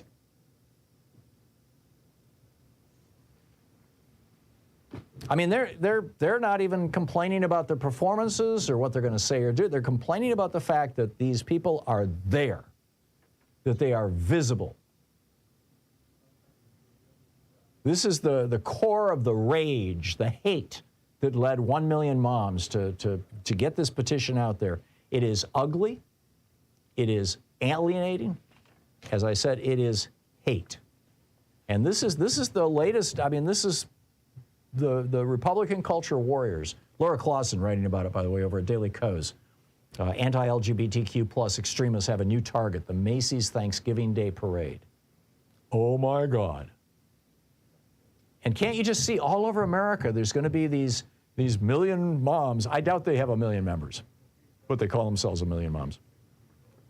Who are going to do what? Turn off the TV? Stand in front of it so their kids can't see the parade? I mean, I was going to say I don't understand this. I guess I do understand it. As in, I understand that they're filled with hate and that they're acting on that hate and they want other people to be filled with hate and they want other people to act on that hate. But why? Come on, million moms. Can't you find something better to direct your energy at? How about trying to help these women who are on WIC get, instead of $11 a month for fruit and vegetables, get $49 a month for fruit and vegetables like it used to be before the Republicans got in and said, oh no, we're going to cut it. I mean, if you really care about human beings, if you really have compassion, and by the way, these are mostly all straight women. They had babies. I mean, I realize that doesn't mean they're all straight women, but mostly, maybe you could embrace that. But even that, I guess, is playing into their hate. I withdraw my suggestion.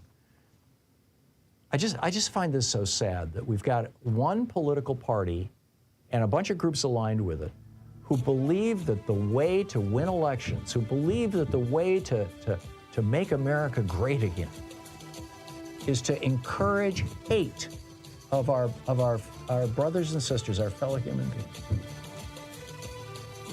beings. It's tragic. What say you? I'll be back with your calls on the other side of this break. You're listening to the Thom Hartmann Program. Call 202-808-9925. Right back with your calls in just a moment. It's Talk Media for the rest of us, the Thom Hartmann Program. Stay with us.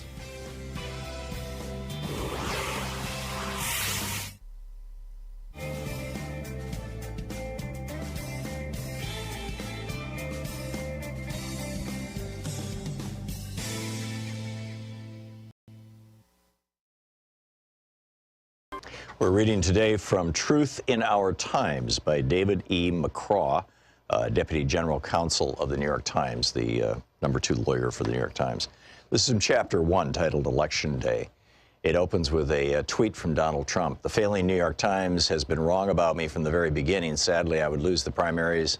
Oh, said I would lose the primaries on the general election. Fake news. November 8, 2016. At 10 p.m., I made one last circuit of the newsroom. Our CEO, Mark Thompson, stood near the political desk, looking on with his wife and a small group of others connected somehow to the Times. Pennsylvania, Wisconsin, and Michigan remained in doubt, but the reality was sinking in. Donald Trump was on the verge of winning the American presidency. I'd been in newsrooms on election nights before. I know how it's supposed to be. The only thing that ever mattered was the horse race, think Gore-Bush, or the historic moment, think Obama-McCain. There was no investment in which candidate was winning. He or she was destined to disappoint in the long run. And the dominant emotion was a certain not quite cynical detachment amid the electric buzz of the vote count and projections and the anticipation of relief that the endless push of the campaign was finally over. Sure, you couldn't ignore the victories or the big picture moments, and the day after stories would be celebratory in their way, duly restrained but with a nod to victory itself. Not unlike the next day account of a Super Bowl game or Game 7 of the World Series. Capture the triumph for a night or relish the race too close to call. Leave the dancing and crying for others, for the believers. But this night was like no other election night. There had been an investment, not just journalistic, but spiritual. Donald Trump had campaigned not just against Hillary Clinton, but also against the New York Times and the American press, the mainstream American press. And his astonishing rise to the top of the Republican Party had been built on his near daily attacks on facts, on the very idea that facts matter. For journalists who approach truth like a secular religion and who have seen 1,000 times how a single true story could gut the political career of a lying politician, it had been a year of faith-shaking disbelief. A line had not just been crossed, but obliterated. The shock was palpable as the numbers came in, laced for some with the fading hope for a different outcome among people who generally wanted nothing more than a story worth telling. And there was still a paper to put out, a reckoning to account for. It was too much on an already long night. I slipped away. At the elevators, I ran into Sue Craig and a guy who was obviously not from the Times. Sue had broken one of the biggest stories of the campaign. She was the one who went to her mailbox one day in September and found pages from Donald Trump's tax returns in an envelope. She introduced me to her acquaintance. He had once worked for Trump. I didn't ask why he was there. Like me, Sue had decided to get away. It's too weird here, she said. We all got on the elevator. Sue, who had written a devastating story about Trump, me, whose letter to Trump's lawyers had lit up the internet for a week in October, and one of Trump's guys. We rode in silence, a strange tableau on the strangest night of the year. 14 hours earlier, as I came into the building, the Times security guard had called me over. They wanted to make sure I knew about the plans for the next morning. In the quirky ways that things happen at the Times, I had become the lawyer to see for all the things that security guys encountered, from the intruder who pilfered women's shoes to the anonymous letter weaponized with razor blades. The Times was printing thousands of extra newspapers, and tables were going to be set up outside for all the people who would be showing up to buy the New York Times for posterity's sake. The headline, I later learned, was going to read, Madam President. We had been caught flat-footed 8 years earlier when Barack Obama had made history. By the time I arrived for work early in the morning of the 2008 election, the line was already starting to snake down the sidewalk. Soon there were hundreds of Obama supporters who thought, and why wouldn't they, that the place to buy a copy of the New York Times was surely at the New York Times. Lots of things happen at the Times building. Selling newspapers is not one of them. Employees were pressed into emergency duty to cart bundles of newspapers from the Times printing plant in Queens, and the long lines outside the building stretched on into the afternoon. But it was Obama's victory in 2012 that was on my mind this morning. I vote in a neighborhood that is predominantly black and middle class. In 2012, following a drumbeat of stories about how Republicans hoped to suppress voter turnout, I walked into my polling place at a local school 8 minutes after it opened. The line already extended back to the schoolhouse door. Did y'all sleep here, a guy wanted to know as he stepped into the foyer. On this morning in 2016, I had arrived before dawn. I was the only one in line at my precinct's table. That all seemed like a strangely distant memory. as midnight approached. I had made my escape from the building with Sue and the Trump guy. At home, I sat alone in the glow of the TV screens as the states that mattered fell into place for the Republicans. I turned it off. Donald Trump was about to become president of the United States. The next morning, in a light drizzle on a gray November day, the newspaper sales tables were set up outside the building as planned. No one stopped. The vendors sat idly amid the stacks. There was no Madam President front page. Instead, the headline read, "Trump triumphs," and the first two paragraphs of the lead story talked about how the vote threatened convulsions throughout the country and made an early mention of those who had watched with alarm the rise of Trump. Nearly half the country had voted for the man. I had just spent a weekend in October back in rural Illinois, in my hometown, and for a moment I allowed myself to see the coverage through the eyes of the rest of America, where, at least for this one night, his victory represented a certain kind of hope that change was going to come at last. Truth in Our Times by David McCraw.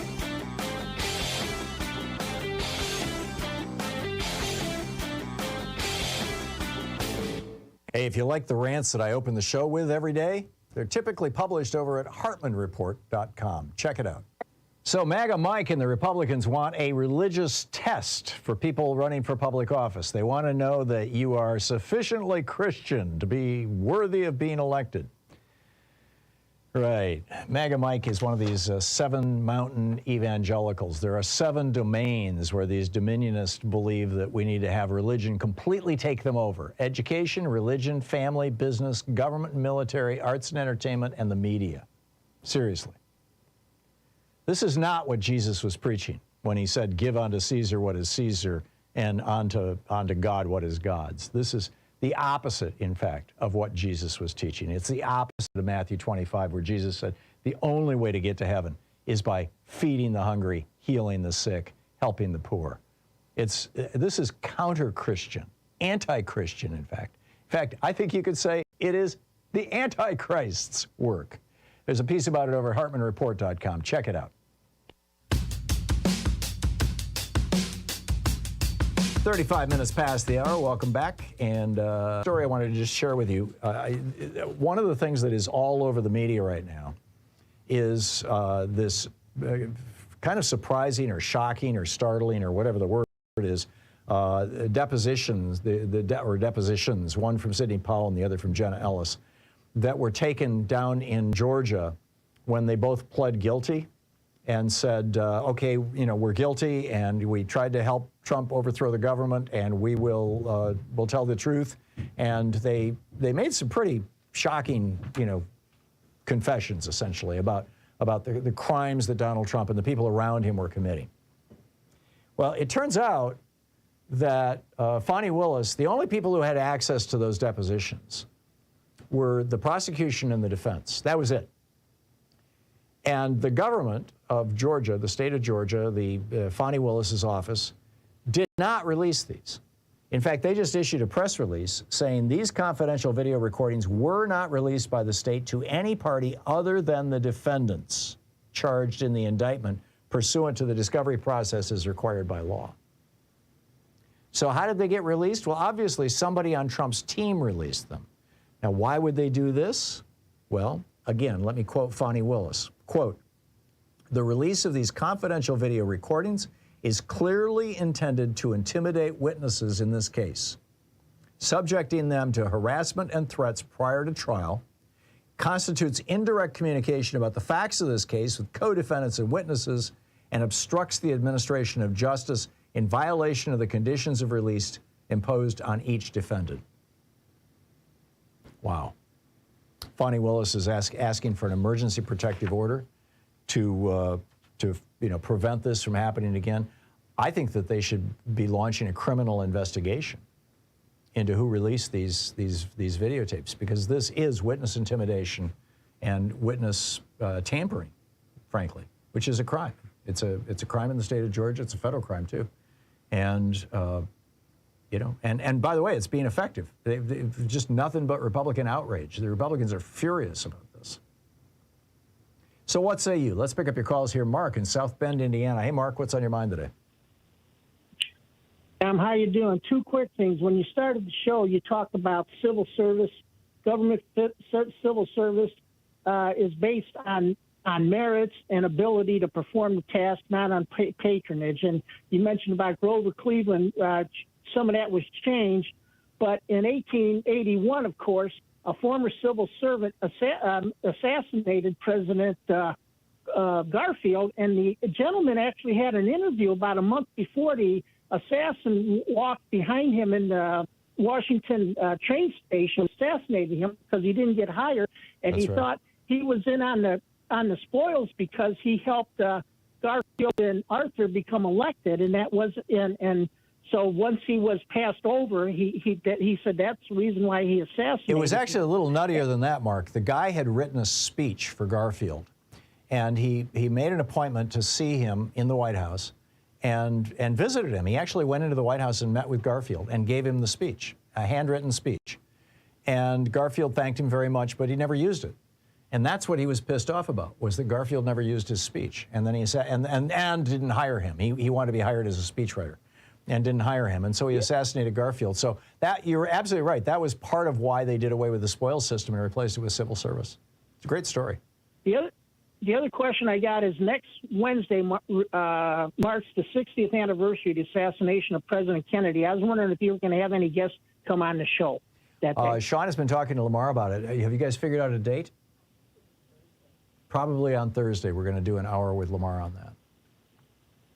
Okay, very good, Tom, and keep hitting the points. You know, there's not going to be a Democratic primary for president, so if Biden wants to talk about, you know, improving Social Security and taking the cap off, and there's not going to be a general election debate, the Republicans said they're not going to do it, so he's only going to be able to do it on the stop, and the mainstream media is not going to cover any of it. Yeah, no, I get it. I'm with you.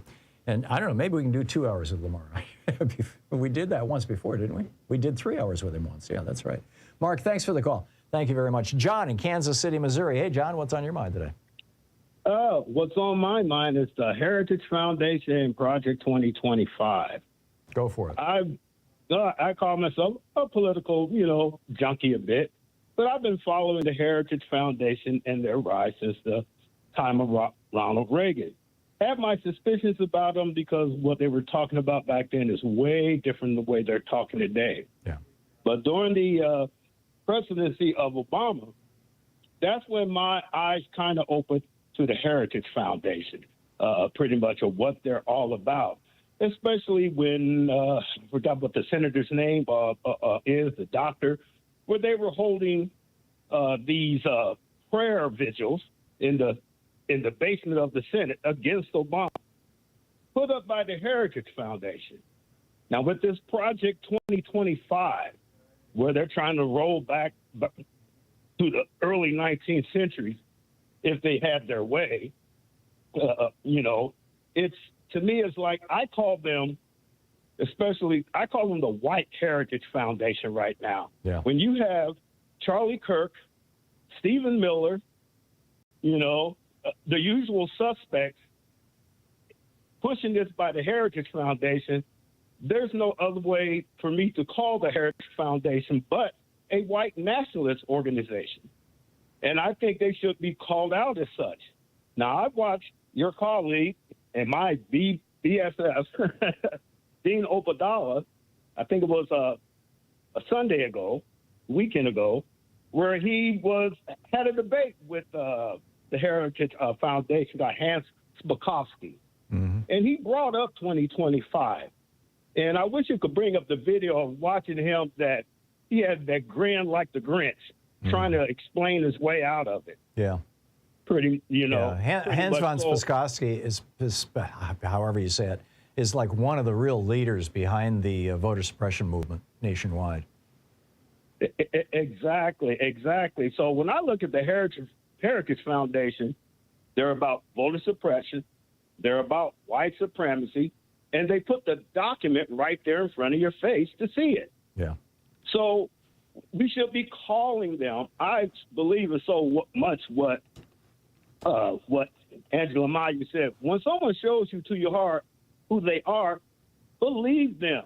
Don't try to sit there and try to, I'm going to intellectually try to discern what they're talking about. You don't have to do that. They're telling you. Yeah. Telling you. It's true. Here, this is the co-founder of the Heritage. Sean, I'm going to play audio out of my computer again. Are you ready? Okay. This is the co-founder of the Heritage Foundation. And back in 1980, he was in a church basement in Dallas talking to a group of Republican activists who were going to go out that day and campaign for Ronald Reagan. And his name is Paul Weyrich, but he's the co-founder of the Heritage Foundation. And here he is, I think. Now, many of our Christians have what I call the goo-goo syndrome. Good government.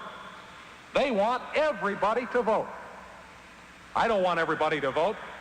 Elections are not won by a majority of people. They never have been from the beginning of our country, and they are not now.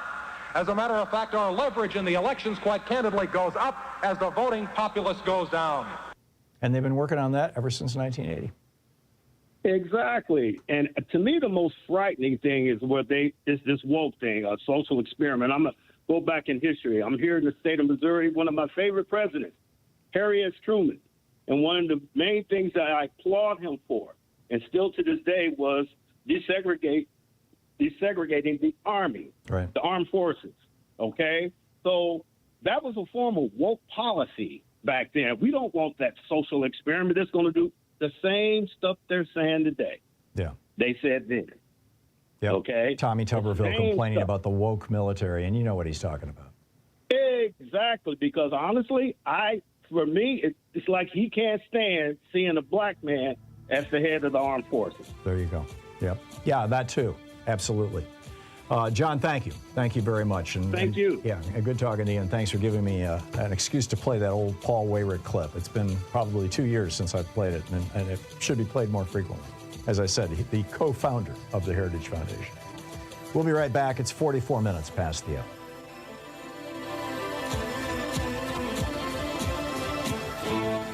You're listening to Thom Hartmann. Visit thomhartmann.com for audio and video archives. I'll be right back with more of your calls in just a moment. Speaking the truths, the Heritage Foundation would really rather you didn't know. I'll be right back with you.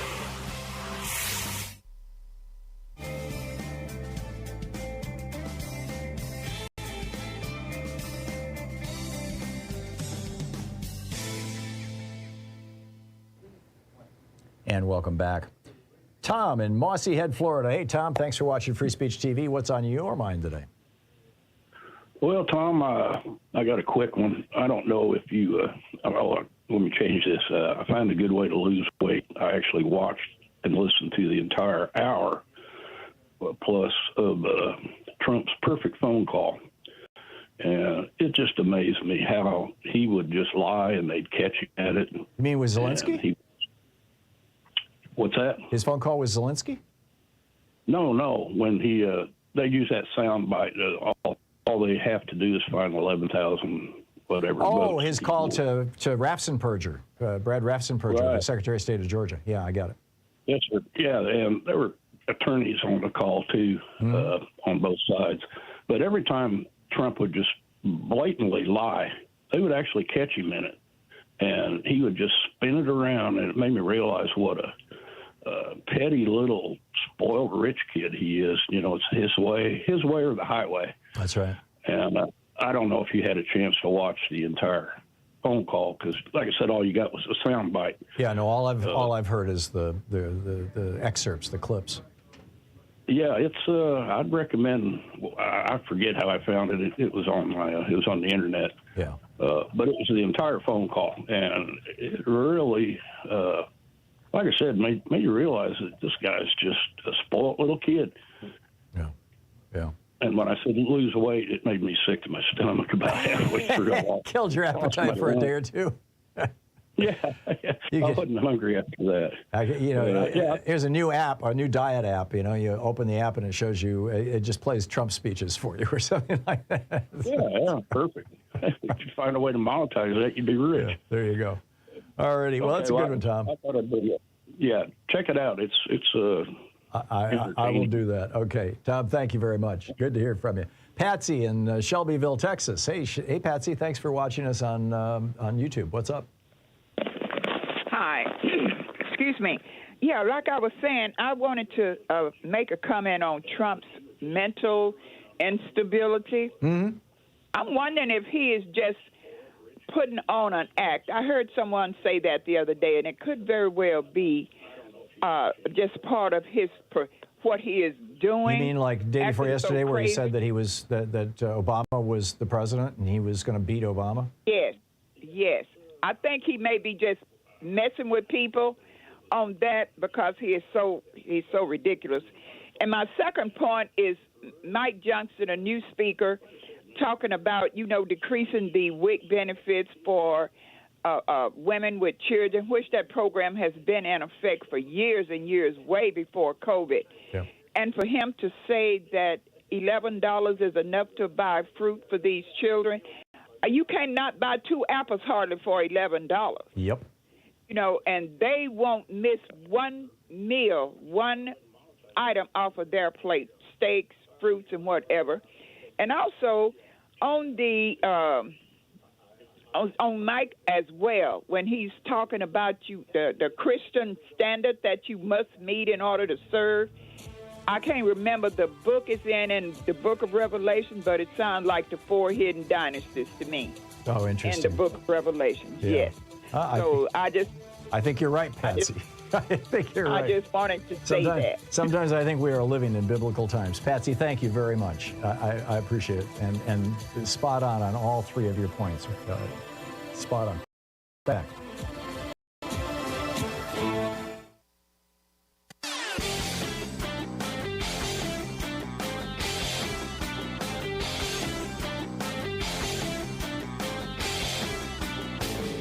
Hey, thanks so much for sharing our program and for reaching out to our stations and sponsors and letting them know that you're listening. It really means a lot to us. So Vivek Ramaswamy, during the first Republican debate, was laying out his vision for America and by the way, he was the number 2 guy in the debate, according to the Washington Post, in which he was arguing that we should basically do away with all of our federal agencies. Really, virtually all of them. Just shut them down and make them go away. He's not the first person to argue this. David Koch, running on the Libertarian ticket in 1980 for vice president, was arguing the same thing. He had a long list of federal agencies he wanted to shut down. This is not an uncommon thing among billionaires, and Ramaswamy is a billionaire. They basically want to take America back to the 1920s before we had what they call the welfare state. And if they do so, they will turn America into a failed state. They want to make America into something like Haiti or Libya, and that would be a disaster. There's a whole article about it that you can read all the details. It's titled, Is Vivek Ramaswamy a Different Kind of Republican Cat? At HartmannReport.com. Check it out.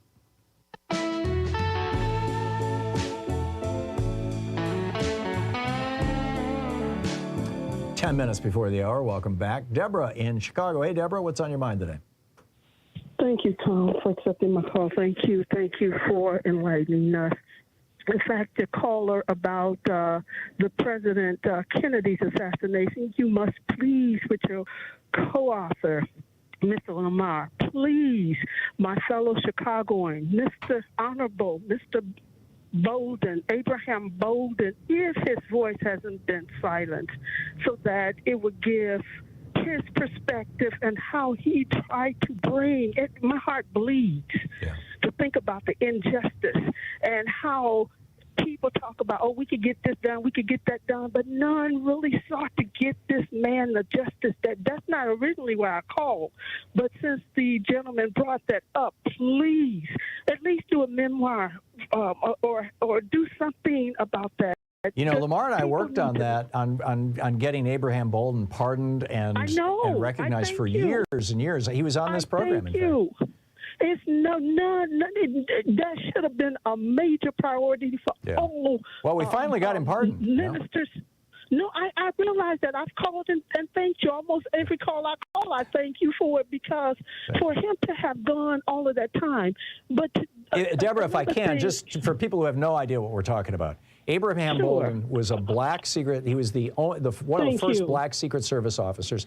He was there in Dallas. He basically outed several of his colleagues for drinking all night in Jack Ruby's bar, and being drunk on the job and being kind of not totally with it the next day. And he got not just fired for that, he got prosecuted for that. It was just a totally phony, racist prosecution that ended his career, destroyed his life in many ways. And, you know, and Lamar and I were, I think, probably the first to really highlight this in our first book, Ultimate Sacrifice. And then, you know, I had him on the program, I think twice, and we started this campaign to get him pardoned. And finally, I believe it was Biden who pardoned him, wasn't it? Yes, it was. Yeah. So anyhow. And in fact, I just came to know of your show, and but it had been decades before I got back to your program. But I thank you for that, and the fact that the black civil rights, religious, political, they should have had him up front from the beginning. Yep. His children, if I'm not mistaken, his children died before he was pardoned. His own children.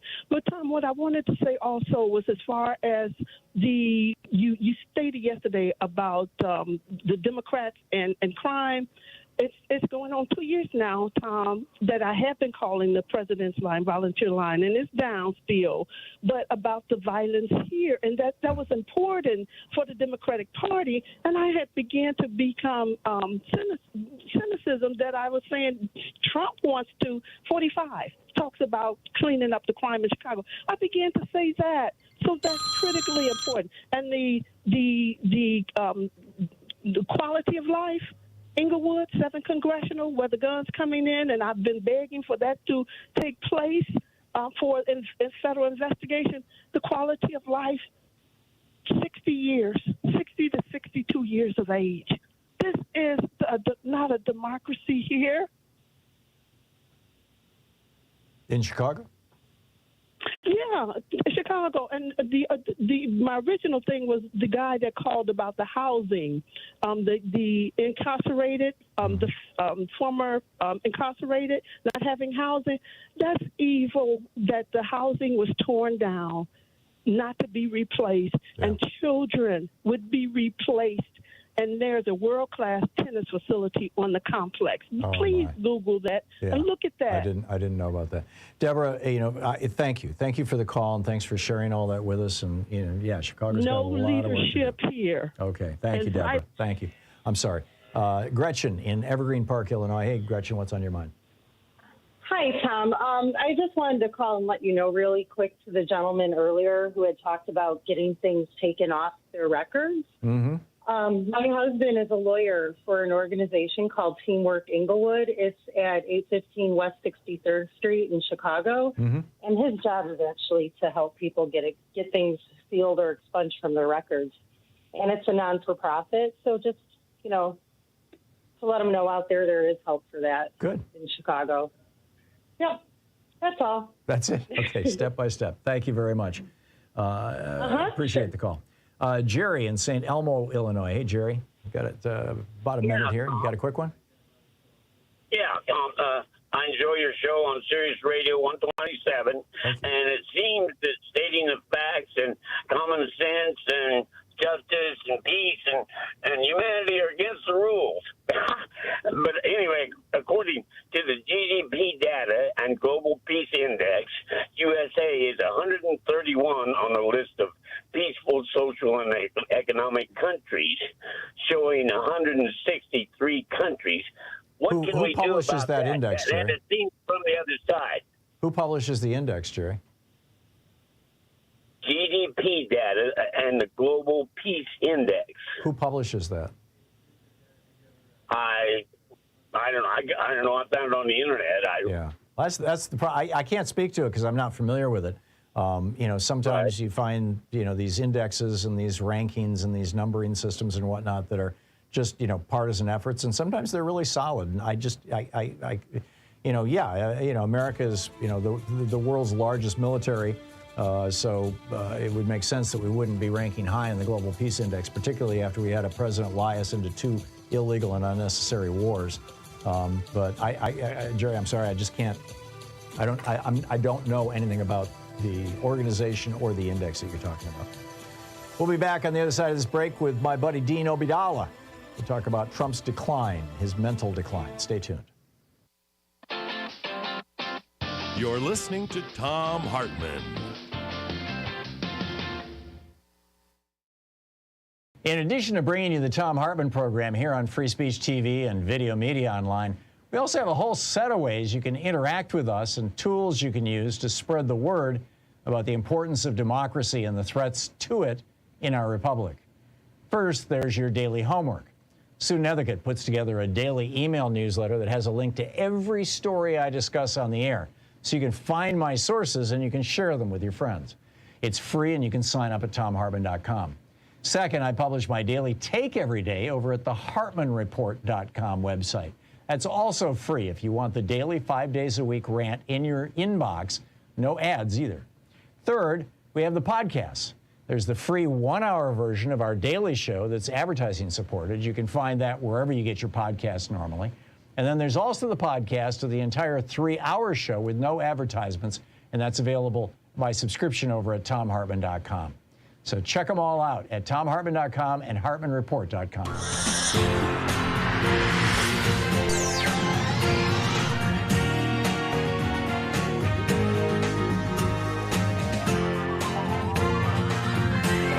We say fight back!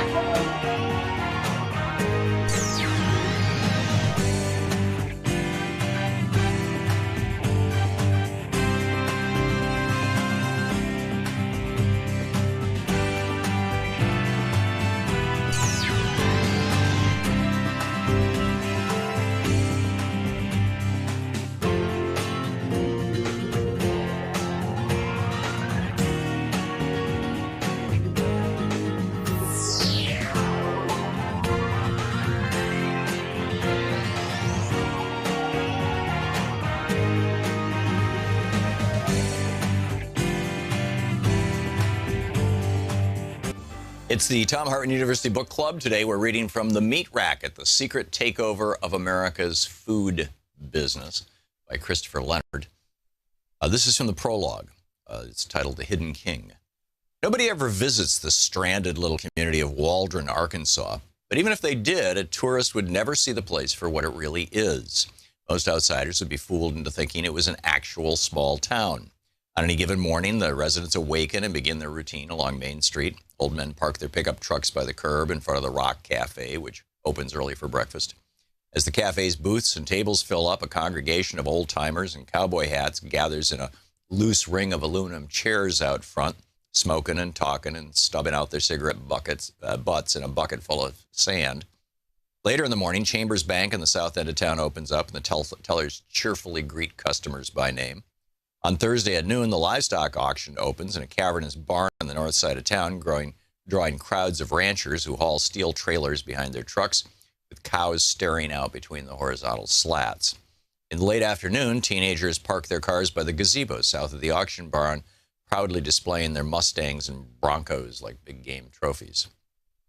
These events have a rhythm of their own, the clockwork functioning of a small-town economy. But it's all just window dressing. All of it would cease to exist in a moment and have no impact whatsoever on the true Waldron or its true economic reason for being. The real tempo of the town's economic pulse is measured by the coming and going of semi-trucks that roll down Main Street at periodic intervals, 24 hours a day, 7 days a week. In the middle of the night, tanker trucks full of animal feed rumble past the empty stores and out onto country roads that lead into the hilly terrain that surrounds town. At dawn, other trucks trundle in from the hills, heaped high with battered metal crates full of chickens that exude clouds of white feathers along the highway. The tempo can be measured in the regular arrival of train cars full of grain and oil seeds that dump their loads at a feed mill that clanks and hums and churns all night. And in the parade of refrigerated trucks that pull up to a slaughterhouse near the feed mill and get loaded with pallets of frozen meat. This is the real functioning of Waldron, Arkansas, and its true reason for being. This is the heartbeat of Tyson Foods, the nation's biggest meat company. The Tyson plant on the north end of Waldron is the only thing that keeps the town on the map. Appropriately, many residents simply refer to it as the complex.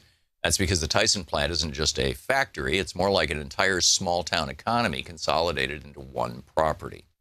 The complex contains its own feed mill and hatchery, its own trucking line and slaughterhouse that covers several acres of land and processes about 1 million dead chickens a week. The complex is like an economic dark star that has drawn into itself all the independent businesses, an economic dark star that has drawn into itself all the independent businesses that used to define a small town like Waldron. the kinds of businesses that were once the economic pillars of rural America. Of course, tourists to Waldron would never see the Tyson plant, and not just because it sits on the north fringe of town away from Main Street. Visitors are stopped at its front gate and forbidden from exploring its grounds. So a tourist would have to be content to stroll along the sidewalks downtown, observing the fake Main Street, the deceptive array of little businesses that make it seem like a community.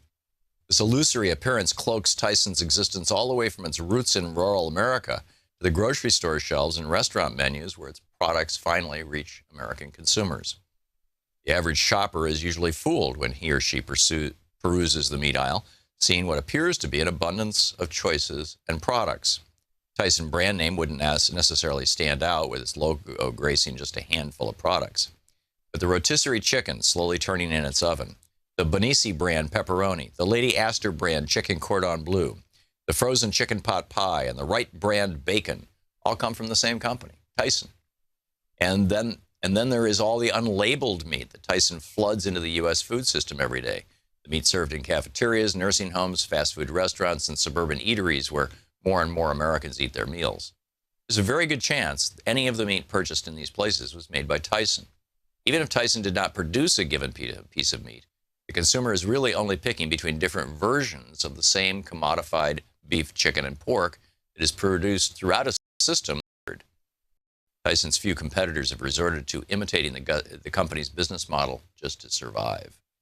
This book aims to explore the vast hidden territory between the remote farms and towns like Waldron, where Tyson raises millions of animals, and the final point of contact where consumers buy the company's meat. Unseen between these two poles is a hidden power structure that has quietly reshaped U.S. rural economies while gaining unprecedented control over the nation's meat supply. Just a handful of companies produce nearly all the meat consumed in the United States, and Tyson is the king among them. The company sits atop a powerful oligarchy of corporations that determines how animals are raised, how much farmers get paid, and how meat is processed, all while reaping massive profits and remaining almost entirely opaque to the consumer.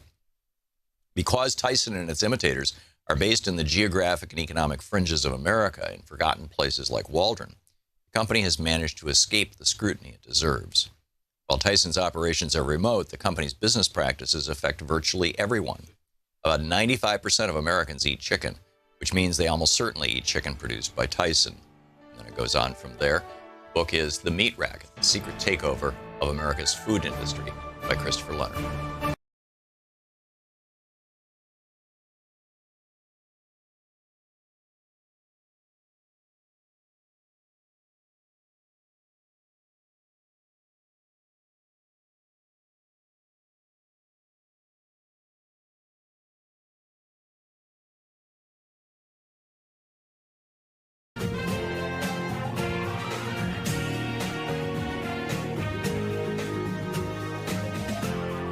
This is the Thom Hartmann Program.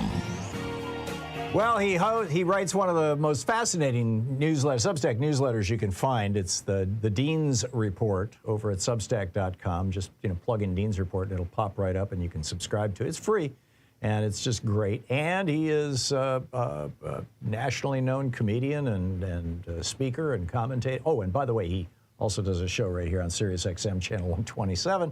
Dean Obeidallah, Dean from 6 to 9 p.m., deanofradio.com, deanobeidallah.substack.com. On Twitter, it's at Dean Obeidallah, on obviously SXM Progress. Dean, welcome back to the program. Thanks. Great to have, and great to have you tonight on my show. Indeed. As it always becomes the home and home series. So we're going to see who wins the day version. It's like a doubleheader.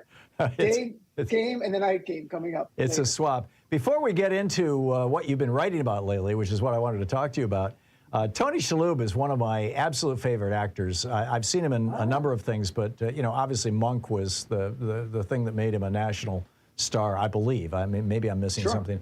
And I just loved it because I've got enough OCD in me that I could identify with him. I still, count syllables on road signs when I'm driving down the street, and if I step on a crack with my left foot, I have to hit the next one with my right foot. That's how bad I am. Wow. And Monk was like, oh, this is me. So anyhow, you got this gig going with this guy, this benefit. Tell us about the group that it's going to benefit and the gig. Sure. Well, it's the New York Arab American Comedy Festival. I've been co-producing with Macy, my good friend and comedian, for 20 years. It's our 20th anniversary. And we're doing a show this Sunday in New York City at a Broadway theater at the Town Hall, it's called. And Tony Shalhoub is a special guest at the top. We're going to have a conversation with him. Then it's some great comedians. The festival itself is not for profit, but we are going to donate 100% of the net proceeds to ANERA. And ANERA is a not-for-profit that helps Palestinian with humanitarian help in Gaza and the West Bank. It's been around since the 1960s. It's worked with USAID. So given what's going on in the Middle East, we wanted to do something to help the people there who are suffering, who need humanitarian help. So the net proceeds will go there. If people want tickets, ArabComedy.com. And being half Arab myself, I will offer people a discount. Instead of haggling, you send me an email, I'll get you discounted tickets. In fact, I will even give a few free tickets out, dean@deanofradio.com. So if you're in the New York area and you want to come down, I can at least offer you a discount, but maybe even a few free tickets at dean@deanofradio.com. Very cool. And the website, again, is arabcomedy.com, A-R-A-B, arabcomedy.com. Arab Comedy. When you go to that, you'll be on the no-fly list. It's all trade-offs, but still, it's kind of fun. So you get no more flying, but you'll get to see a comedy. No, I get it. I get it. Right. So Dean, yesterday and today, your Dean's reports have just been so spot on. In particular, the one yesterday, I believe it was yesterday, about Trump's mental decline. You did such a good job of just going through and documenting what's going on with this guy. Bring us up to speed. Fill us in. Sure. What I did in the article, people can see it, I actually gave the dates over just the last 2 months when he's been on the campaign trail. And Donald Trump has been confused about everything from the names of other world leaders to what state he's in, to who he beat in 2016, to who he's running against in 2024. And this is far different than the Donald Trump from before. There's a Donald Trump before, Tom, we all know. He lies to help himself. We get that. He's delusional about the election. We get that. This is actually confusion. This is cognitive decline. I don't know what's causing it. I'm not going to say it's dementia. It could be a lack of sleep. It could be stress from having 91 felony charges in 4 jurisdictions, facing the rest of his life in a prison cell. So he's not sleeping anymore. But this is not the same Trump. And it's very alarming because they're trying to cover for now, like Brian Kilmeade going, oh, when he says Obama, he beat Obama, he knows he meant Biden, but he's not. Like, no, you're covering for a confused older gentleman who doesn't know what's going on. And I can give a few examples if you'd like. Yeah, go for it. Sure. I mean, the one that really jumped out first for people was in late September. He talked about, in his speech, actually mid-September, right? He talked about saying, I'll read you the line, because as you know, crooked Joe Biden, the radical left thugs have weaponized law enforcement to arrest their leading political opponent, and leading by a lot, including Obama. So in the same sentence, he says, Biden and Obama. And you might go, well, I guess people could make a mistake. But later in that same speech, he mentioned with Obama, we won an election that everyone said couldn't be won. You never ran against Barack Obama. Right. But in the same speech twice, he talked about it. Then I think one of the most alarming things was a week later, he's in South Carolina reminiscing about winning the South Carolina primary. And there he tells the crowd that when I came here, everyone thought Bush was going to win. They thought Bush because he was a military person, great. And he adds, he got us in the Middle East. How did that work out, right? What Donald Trump did there didn't confuse George and Jeb Bush in name. He confused the people. What he was describing was not Jeb Bush, who he beat in 2016, the former governor who never served in the military. He confused in his mind. He believes he ran against George W. Bush, who did serve in the military, who did lead us into the war in Iraq. There's other examples where he was in New Hampshire. He said Viktor Orban was the leader of Turkey. He knows Orban well. This is not like some other country, though, like sometimes people make mistakes. And then mentioned in that same speech that Hungary borders Russia. It doesn't, nor does Turkey, when he was confusing with Turkey. And the media is starting to pick up. The dots are getting closer and closer. He did another thing 2 weeks after that, just over the weekend, once again, talking about, he said, Viktor Orban, they asked him, what would you advise President Obama? And again, you have people trying to say, oh, he is playing a game with Obama. The idea he'll use Obama for Biden. No, that's a cover story, my friends. This is a man who it is beyond the line, beyond the delusionalness. This is someone who doesn't know where he is. He was saying he was in one state when he was in another, and another Republican had to come up and whisper in his ear on camera, Tom, actually, you're not in Iowa. You're in South Dakota right now. And this should be a lot more alarming. And I don't agree with Ron DeSantis at all, really. He agrees with me because I wrote an article a few months ago about this. Trump's not going to the debates because he is hiding this. His handlers are hiding this. He doesn't want to be on the stage for 2 hours, Tom, because you can't hide that. People are asking questions. There's no teleprompter. And he's going to start saying things that are babbling, that make no sense. And all the Republicans on the stage, except for Vivek, are going to call him out and go like, what are you talking about here? And the moderators and America's going to see it. And he's not going to debate President Biden either if he's the nominee. Again, I can promise you that he'll be hiding it even more because a year from now, if this continues, it'll be more difficult. It's a dangerous mental decline. It'll be more acute in the next 10 to 11 months. There's no doubt about that. You don't get better at this. You get worse. We should. Go ahead. Okay. I'm just going to say, Tom, and the reality is I write this article knowing Donald Trump's the guy we want to run against. He's the easiest to beat. So I'm not coming from this as a point of view going like, oh, I'm trying to say he's demented or his mental health issues, he shouldn't be president. We all know he shouldn't be president. I'm saying that even if it hurts us and he's not the nominee and they get him more formidable, we have to put our nation first. And calling out where Trump is now, dangerously where he is, we should all be doing it. And again, if it ends up handing the nomination to DeSantis or Nikki Haley, well, we'll have to deal with that. But at least it should be called out now. And the media's got to do a better job. And they're starting to pick it up. I have to be honest, little by little, you're seeing stories about this. Yeah. Yeah, we should get Mary Trump on to talk about this because she's a good observer of her uncle's mental states, and she's a clinical psychologist. Have you heard from her, Bandy Lee, anybody else? Have you talked to any of these professionals about this? It seems like I should go for therapy the way you're saying it. Like, you need professional help. I need professional help. Have you seen a professional, Dean? My sister's just about your anxiety. My sister Dawn is a doctor, Dr. Dawn, and my brother-in-law is a doctor. They're both psychologists. He's treating, so I could go to them for help. But I had Bandy Lee on, not to ask about this, but a little bit about a month and a half ago. Yeah, and it's a good idea to book her again. To talk about more. Yeah, it raises the question. I mean, which is more dangerous, a guy in the White House who has dementia, or a guy in the White House who openly admires Adolf Hitler and wants to reinvent America as Nazi Germany? Right, and are they intertwined is the bigger question, right, Tom? That's what's going on here. He's losing the ability to have any filter. Even he understands you don't quote Hitler. He did. Like, there's no. But see, that was in a speech that I'm guessing was written by Stephen Miller, and Stephen Miller, I mean, was the architect of the tearing children from their parents' family, from their parents' thing. I mean, he's pretty hardcore right wing. That's a good point, and it is. But don't forget, and all of it comes together. Is it his handlers? Is Donald Trump that oblivious to where he is? I mean, it's funny when Ron DeSantis says it's sad looking at Trump today. He's not the same person as 2016.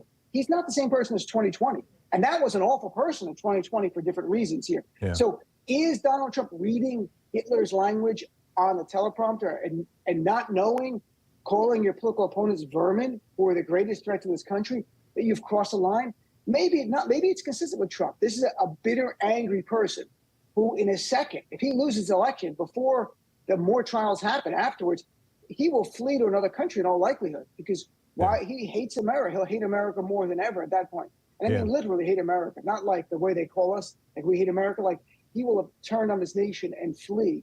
So it is dangerous. The two of them together, very dangerous. Those two ideas, someone unhinged who has no grasp on reality, and also someone who is so driven by anger, revenge, promising to be a retribution, promising literally to say at CPAC a few months ago, I will liberate America from these scoundrels. We're the scoundrels, Tom. Right. Have you ever heard a presidential candidate say they want to liberate America from their political opponents? No, this is totally novel rhetoric. Right. This is very deeply, I wrote an article today for a Substack about the idea of it can happen here. Well, it's happening, folks, and that it is fascism.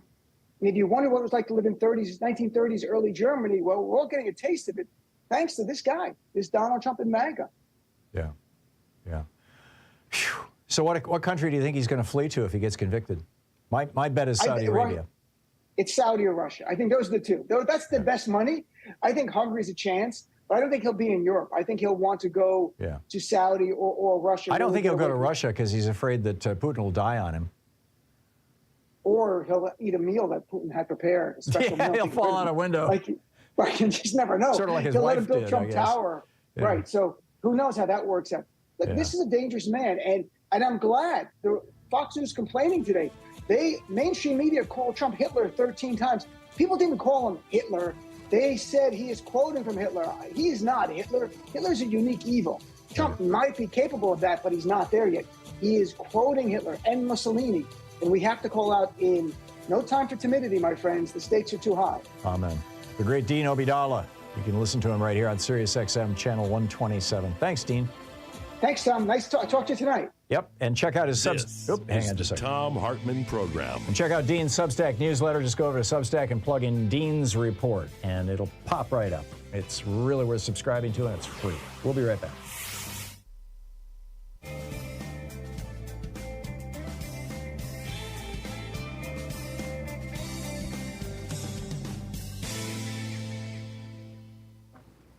And welcome back. Let's see here. Rich in Indianapolis, Indiana. Hey, Rich, what's on your mind today? Hey, Tom. Thanks a lot. Dean is so sharp. I mean, he's one of the people to follow for sure. Yeah, he's a good guy. I wanted to bring attention to another really good egg, a good one. She's a Florida state lawmaker, and she made an impassioned plea very recently about needing a ceasefire at Gaza. She said there are 10,000 dead already, and how many more will we need? How many will be enough? That's how it was. How many will be enough? Her name, if I have it correctly, is Angie Nixon, like Richard Milhouse. Right. But Angie, I think there's a growing sentiment, not just in America but across the world, for a ceasefire, a pause, whatever you want to call it, to stop the killing of innocent civilians. When this whole thing started, Biden went over and said to Netanyahu, "Don't make the mistake George Bush made. Don't react in anger." And really, in my opinion, and this, I don't present myself. I've spent a lot of time in the Middle East, but I'm no expert on Middle East policy. But I think I have a certain level of common sense. And if Netanyahu had done what George Herbert Walker Bush did, G.H.W. Bush, I mean, he had been Reagan's vice president, and he knew that Reagan had his little war with Grenada, and it helped him get reelected. And that was based on Maggie Thatcher's little war with the Falklands. So when George Herbert Walker Bush decided that he wanted to have a little war that he could use to get himself reelected in '92, he pulled together some 53 nations, if I'm remembering correctly. I mean, he pulled together a bunch of countries.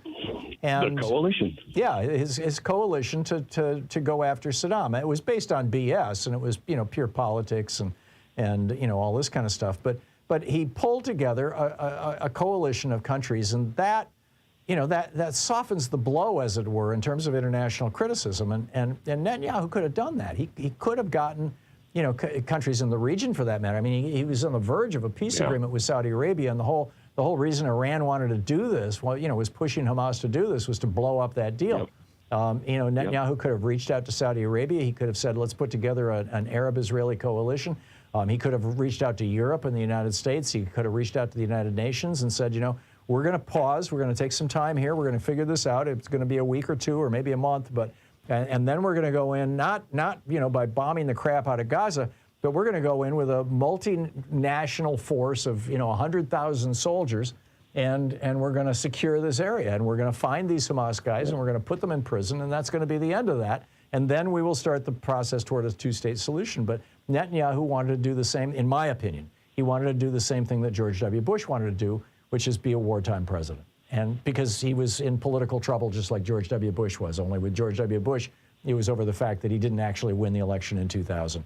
And for Netanyahu, it's around his illegitimate, trying to stack the military. And his political power is with the far right, who were there egging him on the whole way. Yeah, exactly. And they were running him. His base. Yeah. So it's time to take a slightly different approach, shall we say? Rich, thank you for the call. It's 22 minutes past the hour. We'll be right back.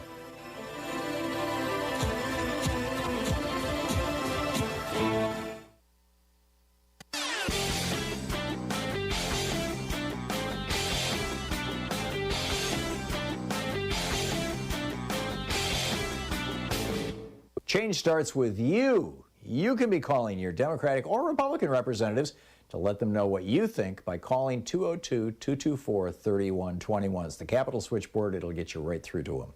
From Los Angeles to Columbia, South Carolina, from Birmingham, Alabama to Baltimore, universal basic income programs are chalking up proof after proof of their viability. Basically, just giving people, low-income people, poor people, somewhere between $500 and $1,500 a month, no strings attached, is lifting people out of poverty, getting them back on track, getting them into solid middle-class jobs, helping their children tremendously. This works. Now, we don't have to do UBI in the United States. We're the only developed country in the world that doesn't have a national health care program. Health expenses are whacking a lot of low-income people. We're the only developed country in the world that doesn't have free college education. Education expenses are whacking people. There's a lot we could do. We can subsidize housing. We can subsidize food. We do that with food stamps. We could expand it. There's a lot we could do to benefit from this. There's a whole report about that over at hartmannreport.com. Check it out.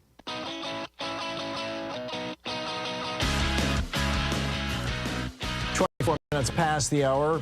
Just a couple quick stories here. Inflation was literally zero. We got the inflation numbers today, and I don't know if it's still the case. I don't track the stock market that closely, but this morning around 8 o'clock when I left home to come into the studio, the Dow was 8 o'clock Pacific time, 11 o'clock Eastern time. The Dow was up to it was up over 300, as I recall. The S&P was up, all the indicators were up. Why? Well, inflation for the last month was literally zero. Our inflation rate was 3.3%, and it's still 3.3%. It has not changed, which means that inflation for last month was zero. Whatever price increases there were price decreases that matched it. And, excuse me, it was 3.2%. In fact, it was expected to go up to 3.3%, and instead it did not. Now, just a year ago, inflation was 9.1%. So this is like really, really good news. And one of the writers on this topic, he says, let the gloom and doomers in your life know you still love them, but they're wrong about everything. Interesting, very interesting. It looks like we might have a soft landing. And finally, over at Fox News, a former reporter, Jason Donner is his name, he's a 12-year veteran of Fox News, is suing Fox for firing him because he was the Fox News reporter who was in the Capitol on January 6th. And when Fox News was reporting that it was a peaceful protest, as Jason Donner was in there being, with tear gas and all around him, you can talk to the control room through this thing in your ear. It's called an IFB. And he said to the control room, and I quote, I'm your Capitol Hill producer here inside the Capitol where tear gas is going off on the second floor of the Ohio Clock Corridor. Riots are storming the building. There's reports of shots fired outside the House chamber. I don't want to hear any of this effing S on our air ever again because you're going to get us all killed. And he was talking about, Fox saying, oh, it's just a peaceful protest. And then he went on in August of 2022 to complain about Tucker Carlson lying about what happened on January 6th. And he said he was fired after he complained about Tucker. He also claimed he was reprimanded for a November 2020 tweet fact-checking Rudy Giuliani and his press conference about voting machine fraud. The guy is not a right-winger. He's just a reporter. And he was just trying to be telling the honest news. But, if you want to take a big paycheck from Fox News, being honest apparently is not part of the deal.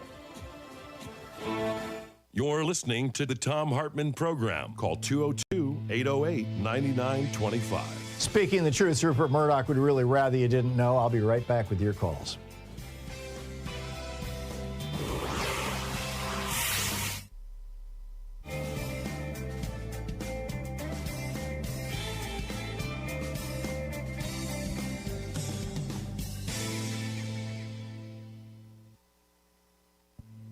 This is the Thom Hartmann Program. Our book today in the Thom Hartmann Book Club is Homewreckers by Aaron Glantz, a Pulitzer Prize finalist. The subtitle is How a Gang of Wall Street Kingpins, Hedge Fund Magnates, Crooked Banks, and Venture Capitalists suckered millions out of their homes and demolished the American dream. It's quite a subtitle. This is from chapter 21, titled Triumph of the Homewreckers. Donald Trump took the oath of office on a chilly Friday morning, delivering an inaugural address that promised an end to the corruption and impotence that had widened America's historic wealth gap. He understood that his victory had been propelled by harnessing the public's rage and envy at having been left behind in the economic recovery, and that he promised that he would not forget it. Evoking FDR's famous Forgotten Man speech from 1932 that promised to prioritize the needs of, quote, the man at the bottom of the economic pyramid, Trump declared, quote, the forgotten men and women of our country will be forgotten no longer. Politicians had prospered, he said, but jobs had evaporated, factories closed. Quote, the establishment protected itself, but not the citizens of our country. Their victories have not been your victories. Their triumphs have not been your triumphs. And while they celebrated in our nation's capital, there was little chance to celebrate for struggling families all across our land. This all changes, starting right here and right now, Trump proclaimed, because this moment is your moment. It belongs to you. This is your day. This is your celebration. End of quote. The moment, however, belonged not to the great mass of struggling Americans, but to the new president's most ardent supporters, flamboyant businessmen who profited off the pain of the housing bust and were now poised to steer the ship of state for at least the next 4 years. As Trump reached out his hand and swore to preserve, protect, and defend the Constitution of the United States of America, his close friend and inaugural committee chair, Tom Barrack, stood behind him, smiling in a blue scarf and black overcoat. Afterward, Barrack and Trump embraced at the U.S. Capitol's inaugural platform. The homewreckers had arrived. Barrack didn't take an official position in the Trump administration, reportedly turning down an offer to be White House Chief of Staff, Treasury Secretary, or Ambassador to Mexico. Roger Stone told me he could have had any position he wanted, but working for the government would have meant making a lot less money. I don't think he has the belly for public service, Stone observed.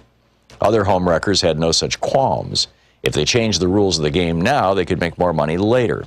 Steve Mnuchin, by now dubbed the foreclosure king by his critics, was confirmed as Treasury Secretary. His top deputy at One West, the bank, Joseph Otting, became the nation's chief bank regulator, the comptroller of the currency. Wilbur Ross, the bankruptcy tycoon who bought Florida's Bank United, became the Commerce Secretary, charged with everything from negotiating trade deals to overseeing the U.S. Census. Steve Schwarzman, the chairman of Blackstone, became chair of the White House's Strategic and Policy Forum, a group of business leaders who were to meet regularly with Trump. Jamie Dimon of J.P. Morgan Chase was named vice chair. Though the group disbanded over the summer after Trump's statement that bigotry and violence on many sides were responsible for a white nationalist killing a counter-protester in Charlottesville, Virginia, Schwarzman, along with Barrack, is said to be among a small group of outsiders, including Sean Hannity, who are put directly through to the president rather than being routed through the normal communications channels. Hannity reportedly chats with Trump nightly. Schwarzman has flown on Air Force One. On February 12, 2017, less than a month into Trump's presidency, while the commander-in-chief was dining with Prime Minister Shinzo Abe of Japan at his Mar-a-Lago golf club, Schwarzman threw a massive 70th birthday bash at his Four Winds estate, barely a mile and a half away. This time, neither Donald nor Melania Trump could make it, but daughter Ivanka and son-in-law Jared Kushner did, along with Mnuchin, Ross, and a who's who of high finance and culture, from Henry Kravis, co-founder of the hostile takeover firm Kohlberg Kravis Roberts, to the fashion designer Donatella Versace. The party featured live camels, trapeze artists, fireworks, and a gondolier.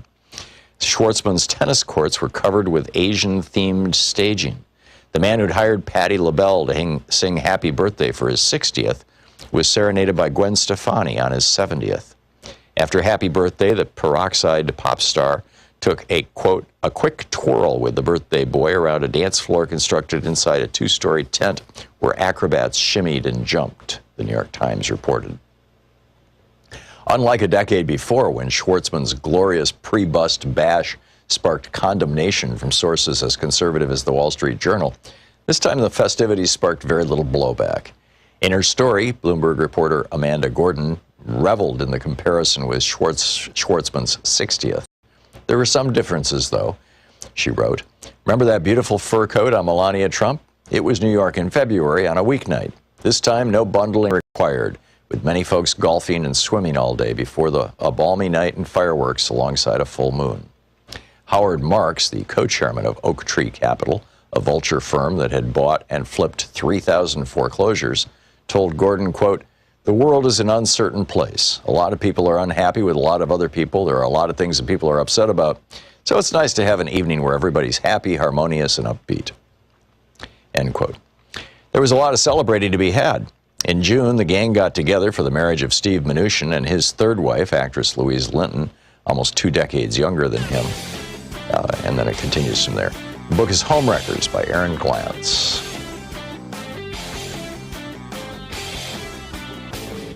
From international trade policy to immigration policy to housing, we've got all kinds of topics. The wars between Republicans and Democrats, the Republican efforts to induce fascism in the United States. A great selection of opinions will be found over at HartmannReport.com. So a lot of people are wondering, why is it in America that we can't have nice things? Why don't we have, the same things every other democracy has? Every other democracy in the world has a national health care system of some form, and everybody is covered. We don't. We've got 27 million uninsured people and over 100 million underinsured people. Why is that? Why is it that every other country in the world offers college education very inexpensively, if not for free, and for here you go to debt? Why is it that we've got our public schools crumbling and other countries are doing well? Why is it that we've got Medicare being taken apart by this Medicare Advantage scam and nobody will do anything about it? Well, it turns out the reason why it boils down to one thing, one Supreme Court decision, Citizens United, legalizing the bribery of our politicians. There's a whole rant about this over at HartmannReport.com. I think you're going to find it very, very useful. Check it out.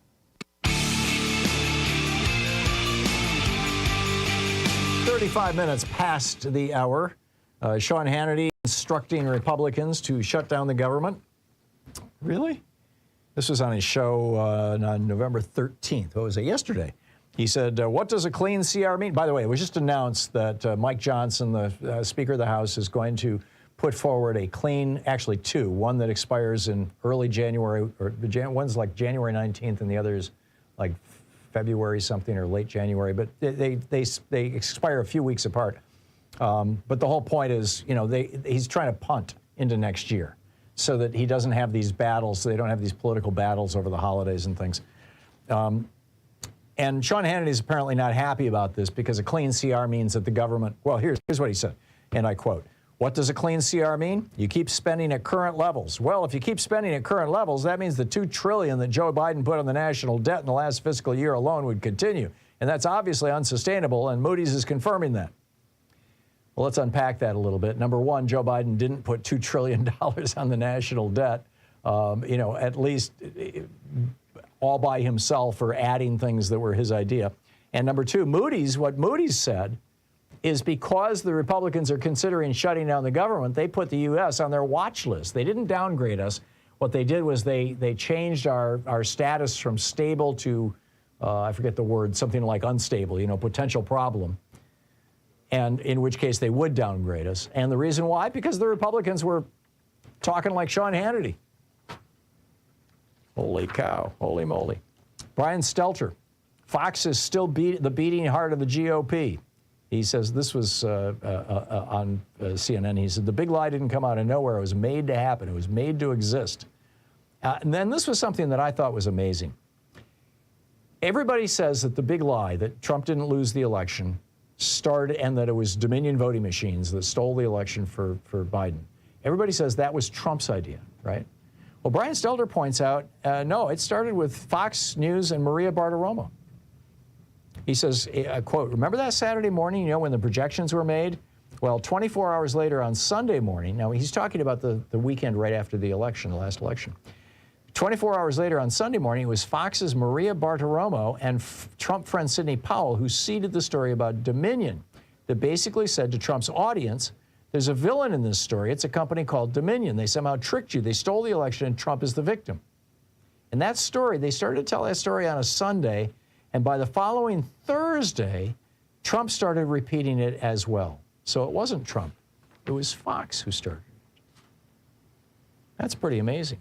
I mean, how the media is trying to help Trump. It's just during a Saturday rally, Trump pledged to root out the communists, the radical leftist thugs that live like vermin.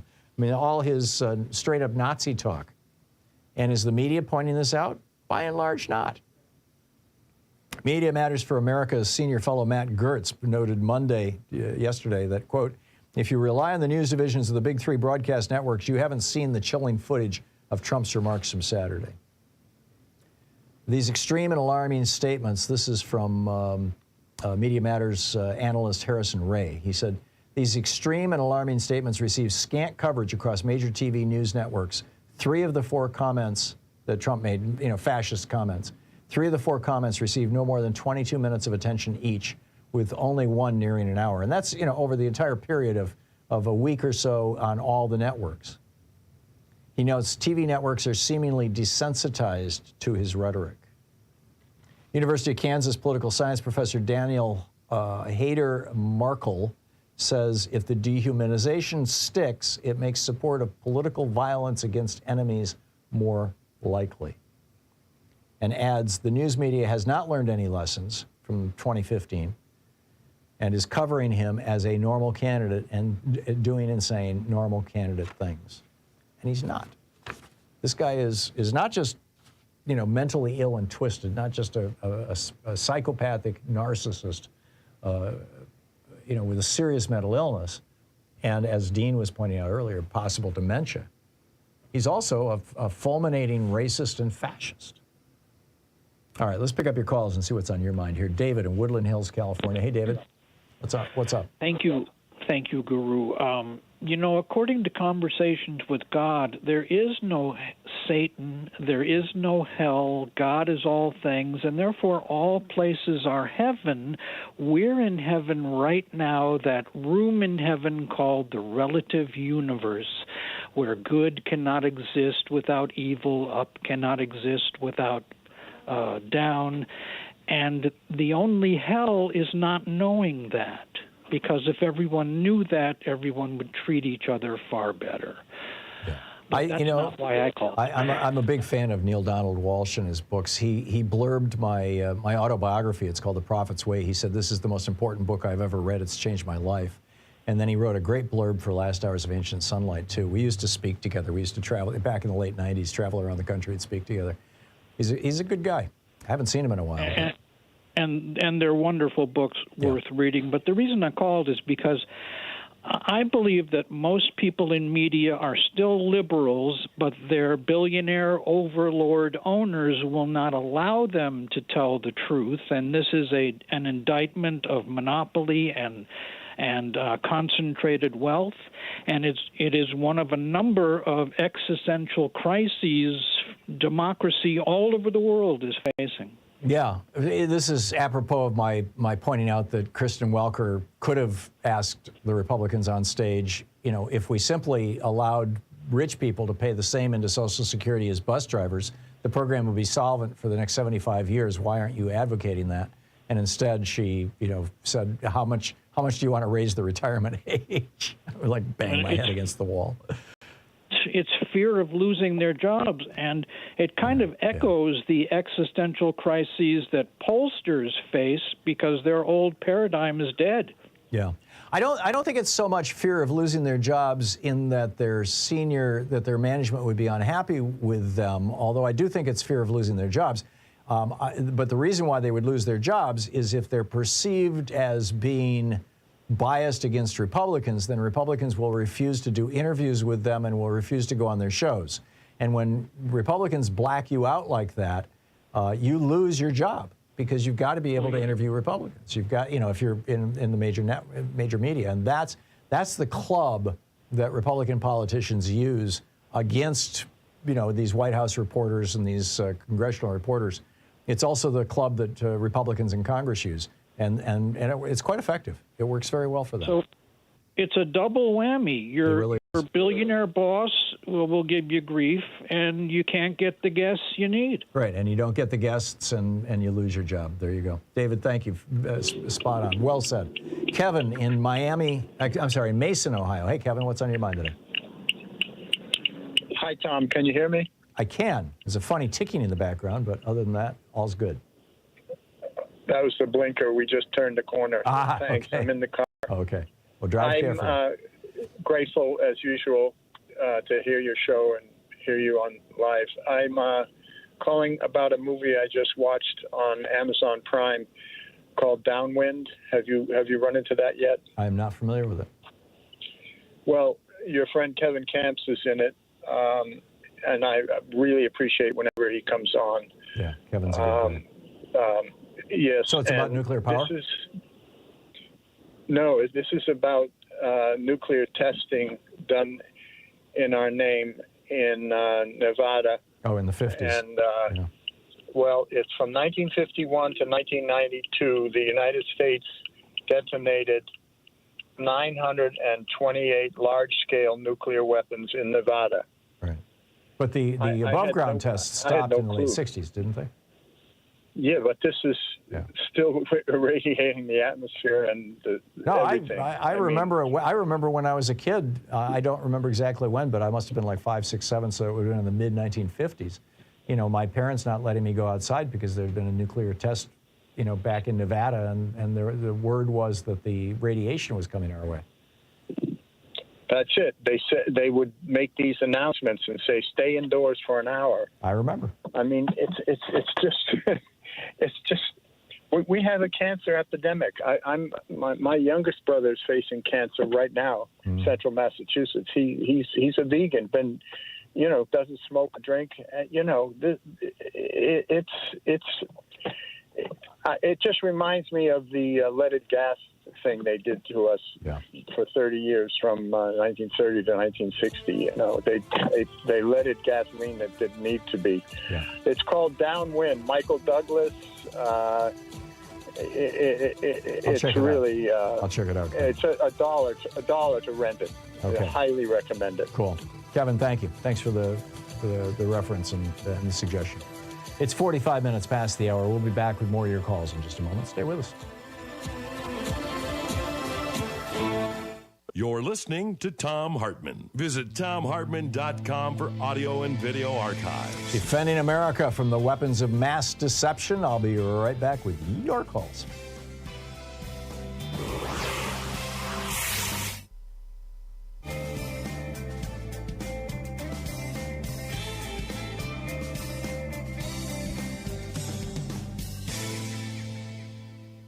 And welcome back. Michael in Cleveland, Ohio. Hey, Michael, what's on your mind today? Hello, Tom. Thank you for your courage and your generosity of knowledge, both recent and distant. I think you're a God-sent source of encouragement to us out here. Thank you. I feel with the incomprehensibly and horrifyingly, increasingly ominous threat that comes with every day that we hear from him, we hear about him, that we need we know he's the front runner over on the other side. I think we need an action plan. My advice, my suggestion, my idea, and I'd like to hear your feedback, is that we all, well, not just those of us in the rank and file, not the elected officials who are Democrat. They can't possibly do this. We can register as Republicans and do so early on, and thwart the fascists by selecting one and only one candidate to make the nominee for next year. I think that would be Christie, because if we were able to put Christie as the nominee, it would split their vote in November, because the Trumpist maggots will not vote for him. They will write in Trump. And the traditional... Well, Trump would probably run as a third party if you could get Christie at the top of the ticket, but it's not looking good. Either way... It's not looking good, no matter how many Democrats re-register as Republicans. It's not looking good, Michael. No, I mean, but we'd still, of course, vote for Biden in November. Oh, I get it. We have to split their vote. We have to thwart the fascists. You know, world history itself is at stake. Future world history is at stake. I agree. I agree. Our children, our grandchildren, the legacy, the world they're going to inherit, the political system, it's all, I'm with you. If Michael? somebody gave us the opportunity to go back to 33 or 38 in Germany and say, here's something you could do to change things for the better, wouldn't we do it? I mean, I just think my point is that we'd have to really man up. We'd really step up, courage up to register. So I have friends who say, I can't associate my name with Republican. Well, this would be the time to do it in one time in history. Yeah, I get what you're saying, Michael, and I mean, I grew up in Michigan. I remember when George Wallace was running, in the Democratic primary, and the Republicans. We had open primaries in Michigan, and the Republicans all voted for Wallace in the Democratic primary, and we ended up sending him to the DNC as Michigan's nominee. I think that was the year that McGovern. I forget which year that was. Maybe it was '68. In any case. It worked sort of, but it didn't sort of. I think, frankly, your time and all of our times would be better spent, though, waking people up to what's going on. Most people are not paying attention to what's going on right now, and there's some great political newsletters out there. There's a bunch of them on Substack. Obviously, I have one that I'm fond of, but there's a bunch of others. Good ways to get information in people's inboxes every single day or regularly. And making sure that people are registered to vote. I mean, fewer than half, or in the neighborhood of half of Americans who are eligible to vote are actually registered to vote. And you've got states, like Florida and Texas, that have actually criminalized voter registration drives. They're per Paul Weyrick's, frankly, our leverage in the elections goes up as the voting populace goes down. Per that instruction, they're doing everything they can to prevent people from voting. And I think that's the really vital work. But I get what you're saying. Michael, thank you for the call. I'm not a fan of, trying to do tricky stuff like that, because it frequently doesn't work. But, go for it. If it's what touches you, go for it.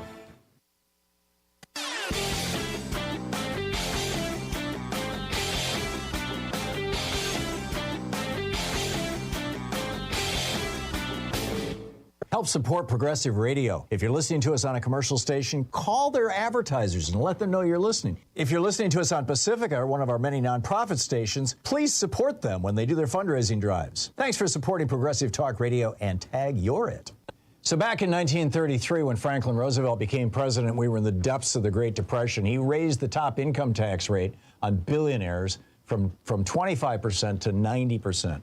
The ultra-rich were screaming, and here's what he had to say. A number of my friends who belong in the very high upper bracket have suggested to me on several occasions of late that if I am re-elected president, they will have to move to some other nation because of high taxes here. Now, I will miss them very much. He just took it right to them, right? Now, what came out of that was the world's largest and fastest growing and first major middle class. We can do this again. We just have to raise taxes on rich people. It's pretty straightforward. There's a whole article about it over at HartmannReport.com. Check it out.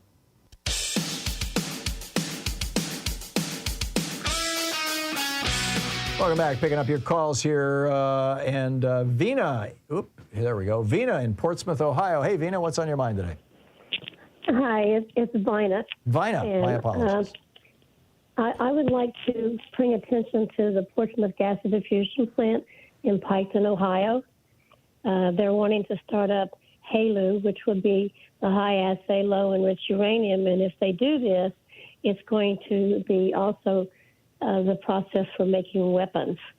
And the other thing that they're trying to do is put 2 nuclear power plants to feed small modular reactors at Piketon.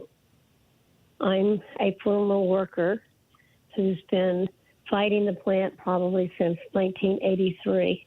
Mm-hmm. And this is in Ohio? This is Governor Mike DeWine's project?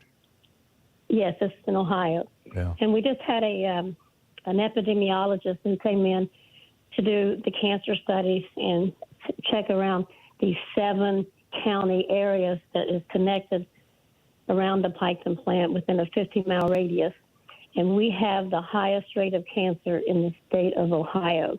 Wow. The company refuses to admit how much plutonium that had been passed through this facility. When I was an electrician, we were told to clean down these electrical transformers with trichloroethylene to clean off this oil, which they called PCBs, polychlorinated biphenylates. Right. PCBs and TCE are both, they both cause liver cancer.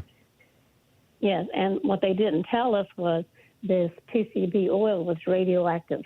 Oh, and when we geez. got through cleaning all this equipment, we dumped it down the drains.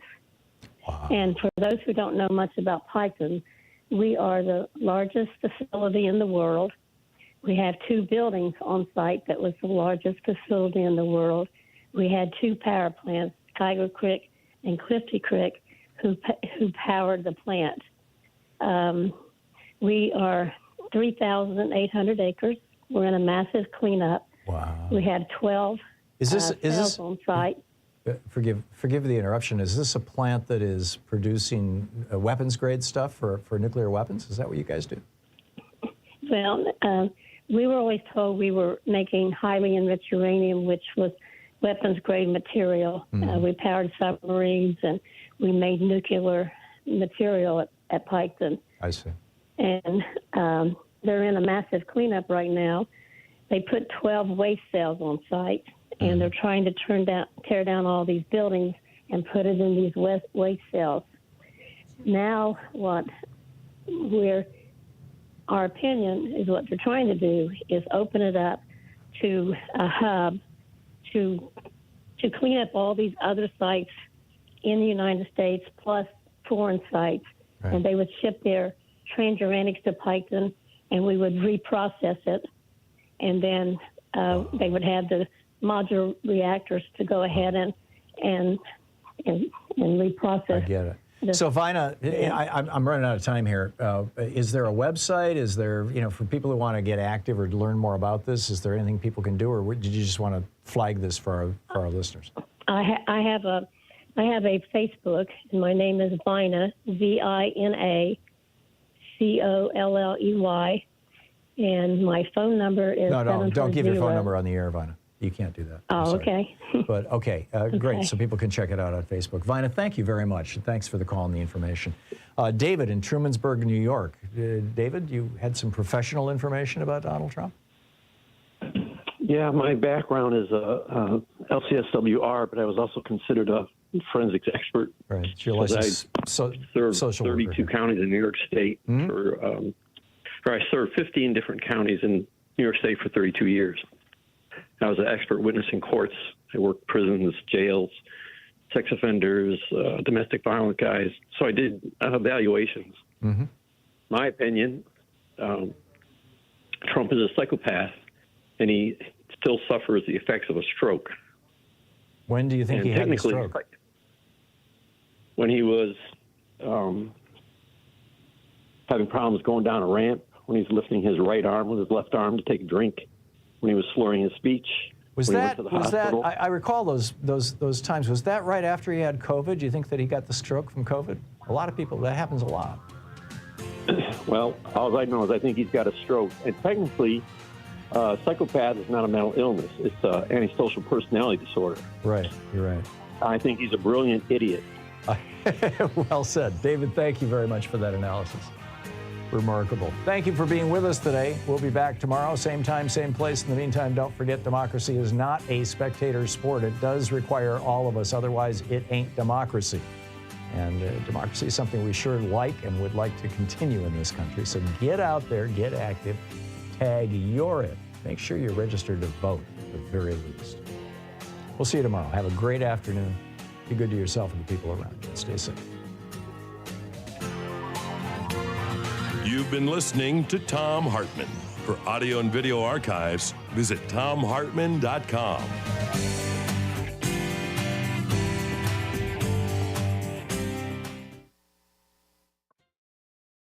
In addition to bringing you the Thom Hartmann Program here on Free Speech TV and Video Media Online, We also have a whole set of ways you can interact with us and tools you can use to spread the word about the importance of democracy and the threats to it in our republic.